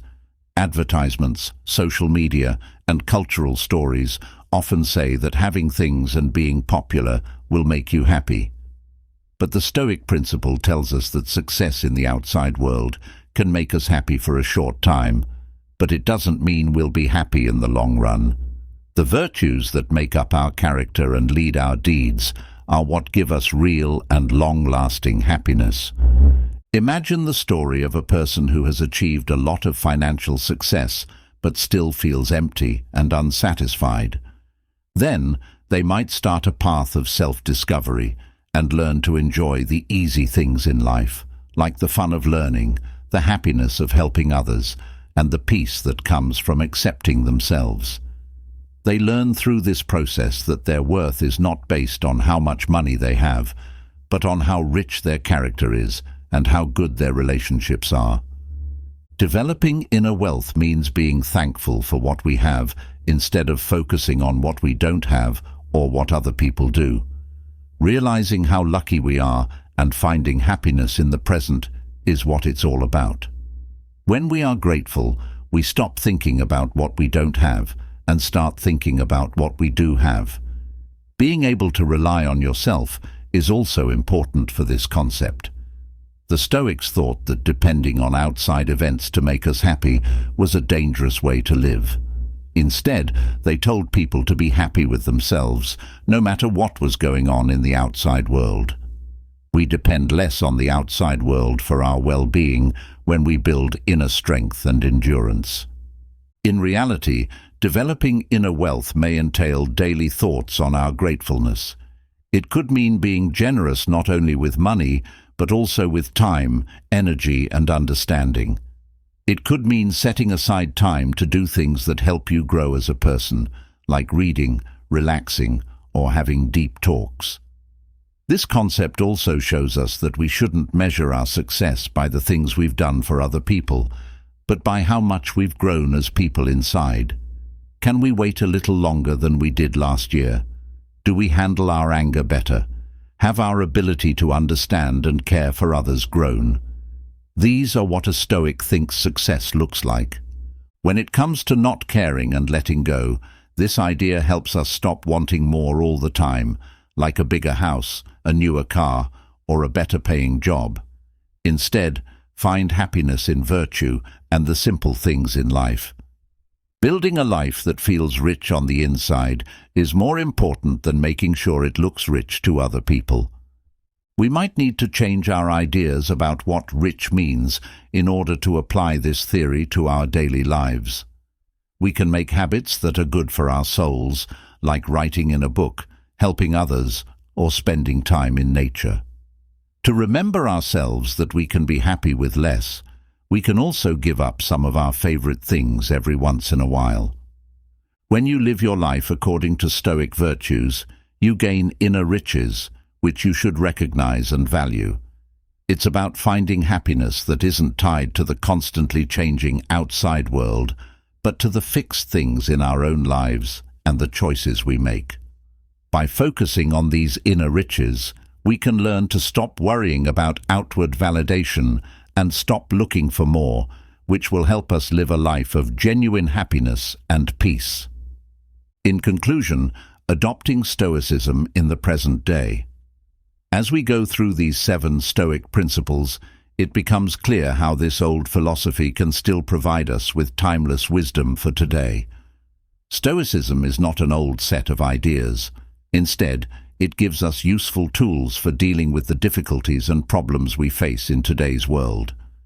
These principles help us cultivate inner peace, fortitude, and a deep sense of satisfaction that is not influenced by outward events. The first step on the Stoic path is to figure out what we can control and let go of what we can't. Setting the stage for a life lived with purpose and focus starts with this basic idea. We learn to value life's passing beauty and get more out of our situations when we live in the present. When we accept that change is going to happen, we can flow with life's natural rhythms, which makes resistance and pain less likely. Being non-attached to results frees us from the chains of expectations and lets us find joy and worth in the trip itself. By seeing the value in problems, we can turn them into chances to learn and grow, giving us the strength and wisdom to overcome difficulties. Looking for growth in tough situations makes us stronger by showing us that every loss can help us move forward. The desire of inner riches changes our focus from outward validation and material wealth to the long-term fulfillment that comes from personal virtue and important relationships. We start to see changes in our lives as we adhere to these ideals. We become more flexible, rooted, and in touch with ourselves.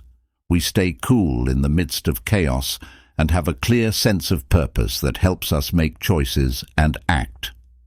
As we pay more attention and understand others, our relationships get stronger.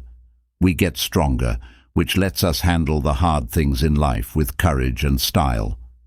To sum up, Stoicism is more than just a philosophy. It's also a way to live a good life.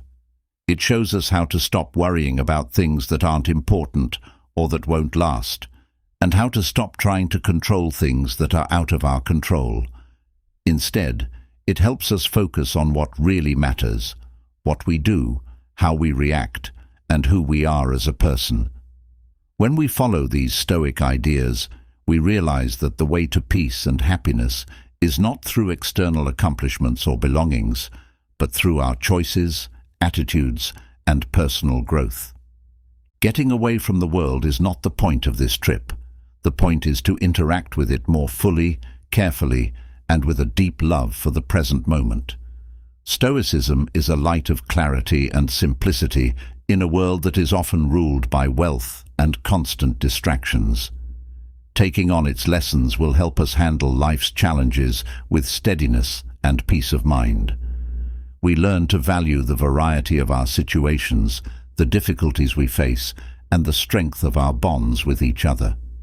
Stoicism takes us not only to a life of endurance, but also to a life with deep meaning and purpose.